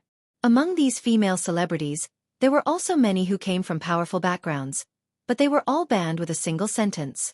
One could only imagine how much power the mysterious sugar daddy behind Hua Jin wielded in the capital's social circle. That was why no one, including Gu Xiaoyang, dared to offend him. Chapter 1685. However, unlike those actresses in the past, Yun Shishir did not try to avoid Hua Jin whenever possible. This, however, left him dissatisfied. It seemed that this woman would not let him be at ease after all. She can film in the production team in the future. However, you have to send her home once she's done. Do you understand? Mu Yaja reminded him. He was worried about leaving his woman in the production team. Qin Zhou hesitated for a moment but eventually gave in and nodded. All right, I understand what you mean. I'll do as you say. I'll leave my woman's career to you, so you have to be careful. If she gets hurt again, I'll hold you responsible. Qin Zhou nodded repeatedly in agreement. Don't worry, Chairman Mu. I was careless in the past, but I'll take good care of her from now on. She loves acting and cherishes this job very much. Mu Yaja paused for a moment before continuing. If she wants to work behind the scenes in the future, you can pave the way for her in this aspect. When the time is right, she'll set up a film and television company. It'll be a good choice for you to take charge of the overall situation. Putting aside other aspects, Mu Yaja had high hopes for Qin Zhou's capabilities. If Yun Shishir decided to work behind the scenes and set up a film and television company in the future, Qin Zhou would be one of his generals. Feeling flattered, Qin Zhou smiled and said, It's my honor that Chairman Mu thinks so highly of me. I won't let you down. Yun Shishir drove home. Under Yun Yeching's request, she made an appointment with a Chinese medicine specialist to send Yun Yeho to the hospital. When Yun Yeho was crippled back then, he did not receive any treatment and simply returned home to recuperate. After a diagnosis, the doctor regretfully expressed that if he could have gone to the hospital in time for surgery and undergone vigorous rehabilitation, there was still a chance for him to stand up again. However, after so many years, he was bedridden and the muscles in his legs had atrophied. From then on, there was no hope for him to stand up again. Hearing this, Yun Yeching felt as if a knife was being twisted in his heart. He felt even more ashamed toward this younger brother of his. If it were not for him back then, if it weren't for the Yun family's mishap, Yun Yeho wouldn't have given him all his savings in order to help him, and he wouldn't have ended up crippled for life. According to the doctor, this kind of surgery was not very difficult. In the county, it would cost at most 30,000 yuan to cure the leg. However, after Yun Yeho was injured, the foreman ran away with the money and didn't get a single cent for compensation, nor did he get an explanation. After secretly giving all his savings to Yun Yeching, he thought that his legs were useless, so he went home after a simple treatment. Apart from his legs, Yun Yeching also did other checkups on his brother, and the report was only released the next day. Once they were out of the hospital and in the car, Yun Yeching secretly wiped his tears sadly. As Yoon Shurshur steered the car, she caught sight of her father's gloomy face through the rearview mirror. She smiled and said, "Dad, don't be sad. Everything will be fine." "It's all because of me," Yoon Yeching sighed. "It's all because of me that his legs are crippled." "Brother, don't say that. Now that I can see that you and Shurshur are doing well, I'm already satisfied." Yoon Yeho gave a simple and honest smile, but his face revealed an honest and gratified smile. Yoon Shurshur had mixed feelings about this. Once they reached home, under the repeated pleas of Yoon Yeching and Yoon Yeho, Yoon Shurshur drove them out to look for a house. Chapter 1686. However, Yoon Yeching said that since they were already married, they should not disturb them. Yoon Yeching planned to find a place to settle down first before finding a job to take care of Yoon Yeho while earning money from his part-time job. He had already discussed this with Yoon Shurshur, so she could not reject him. His only request was that he had limited capabilities. After all, he had to take care of his son while working. When he was not at home, he hoped that Yoon Shurshur could find a nanny to take good care of him. Yoon Shurshur agreed to it. They found a dormitory not far from the factory. The rent was not high. After negotiating the contract, he insisted on paying the rent himself. It would not be too late to move the luggage tomorrow. On the way home he asked, "Shurshur, since you've registered your marriage with him, when do you plan to get married?" Married meant that they were going to hold a wedding. He was obviously anxious for her when he asked for her opinion. Initially, he was a little skeptical, feeling that he could not see through the man's character. He did not know if the latter was sincere to his daughter, or if he was here to deceive her. As an elderly man, he was protective of his daughter, so it was natural for him to be suspicious. However, when he found out today that this lad had brought Yoon Shurshur to the Civil Affairs Bureau to register their marriage, he understood everything at once. This lad was probably using his actions to declare to him that he was sincere to his daughter because of his suspicions and probing yesterday. At least he was responsible. Putting everything else aside, just this point alone was enough for him to fully approve of this female candidate. Yoon Shurshur was stunned for a moment before she said slowly, "Dad, I'm not ready yet. The matter of registering our marriage is very sudden. Even now, I still feel like I'm dreaming." She could not believe that she had really become Mu Yaja's wife. It was perfectly justifiable. She had never dared to dream of having a family. Now that this dream was about to come true, she began to worry about her gains and losses.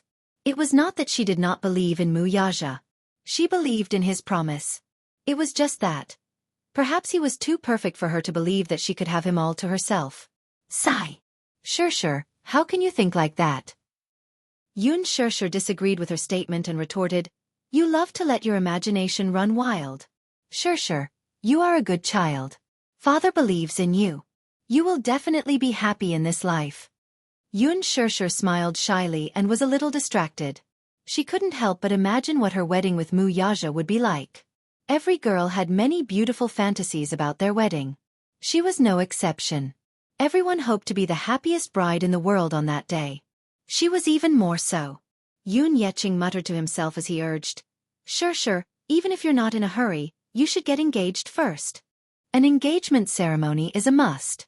Why don't I pick a good day for you to hold the engagement ceremony first? What do you think? I haven't asked for his opinion yet. When he comes back tonight, I'll ask him what he thinks." "Good child." Yoon Yeching nodded approvingly. Husband and wife should be like this. They should discuss everything. You can ask for his opinion later and see what he has in mind. Chapter 1687. As he spoke, his face was flushed with happiness. It was as if Shurshur's engagement was happier than him marrying off his daughter. Yoon Yeho liked Shurshur very much. Perhaps, from a certain point of view, he liked and doted on her more than his two daughters. It wasn't that he was biased, and his elbow was on the outside. It was just that humans were made of flesh. He loved his family, but he was not blind. There was no need to talk about Xiang Yu. Yoon Qingmiao and Yoon Qinli, on the other hand, were unfilial. Therefore, his heart was already dead and he did not miss his two daughters much. Both Yoon Yeching and Yoon Yeho encouraged her to set the wedding date as soon as possible.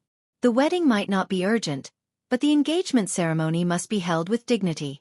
Being able to personally hand his daughter over to a man he trusted could also be considered as fulfilling one of his wishes. As Yoon Shurshur agreed, She wondered if Mu Yaja had considered this matter or if he had already made arrangements. That night, when Yun Shusher reached home, she gave Mu Yaja a call. However, the other party said that he still had some matters to attend to and might be back late, so they did not have to wait for him for dinner. His voice was deep and hurried over the phone, and there seemed to be someone else talking on the other end. It seemed that he was in a meeting. He was probably the only one who had the privilege to pick up the phone in a meeting when there was no one around, and he didn't hide it from anyone. She could not help but mutter inwardly, "Why are there so many meetings?" Just as she finished muttering, she was stunned for a moment before replying, "You go ahead with your work." With that, she hung up the phone. After hanging up the phone, Yun Shusher felt a sense of emptiness in her heart. Suddenly, she felt a little disappointed. Today was their wedding day, after all. They had happily collected their marriage certificate in the morning, and at night, she was eagerly waiting for her newlywed husband to come home for dinner. However, he said that he would be busy with work and would be back late. Inevitably, she felt a little disappointed. She had become a lookout for her husband. However, despite her disappointment, she was not dissatisfied. After all, he had pushed aside all his work for the past 2 days for her sake. It was indeed a waste of time to focus on all his work today. It could not be helped that he would be back late. This was his job, and she should respect it. Just like how he respected her work. Yu prepared dinner, and the whole family enjoyed it in harmony. While Yun Yeching was full of praise for Yu's culinary skills, he also reproached Yun Shusher for making him do the housework at such a young age. Yu retorted, "Grandpa, you can't talk about mommy like that. I volunteered to do the housework. I'm very willing to do housework for mommy. I feel very satisfied to be able to share her burden." Yun Yeho was touched by his son's obedience and couldn't help but compare the two of them in his heart. Yu was only 7 years old, but he was already so sensible and filial. Look at his 2 daughters. Sigh. Forget it. It was the father's fault for not teaching the child well. She couldn't blame anyone.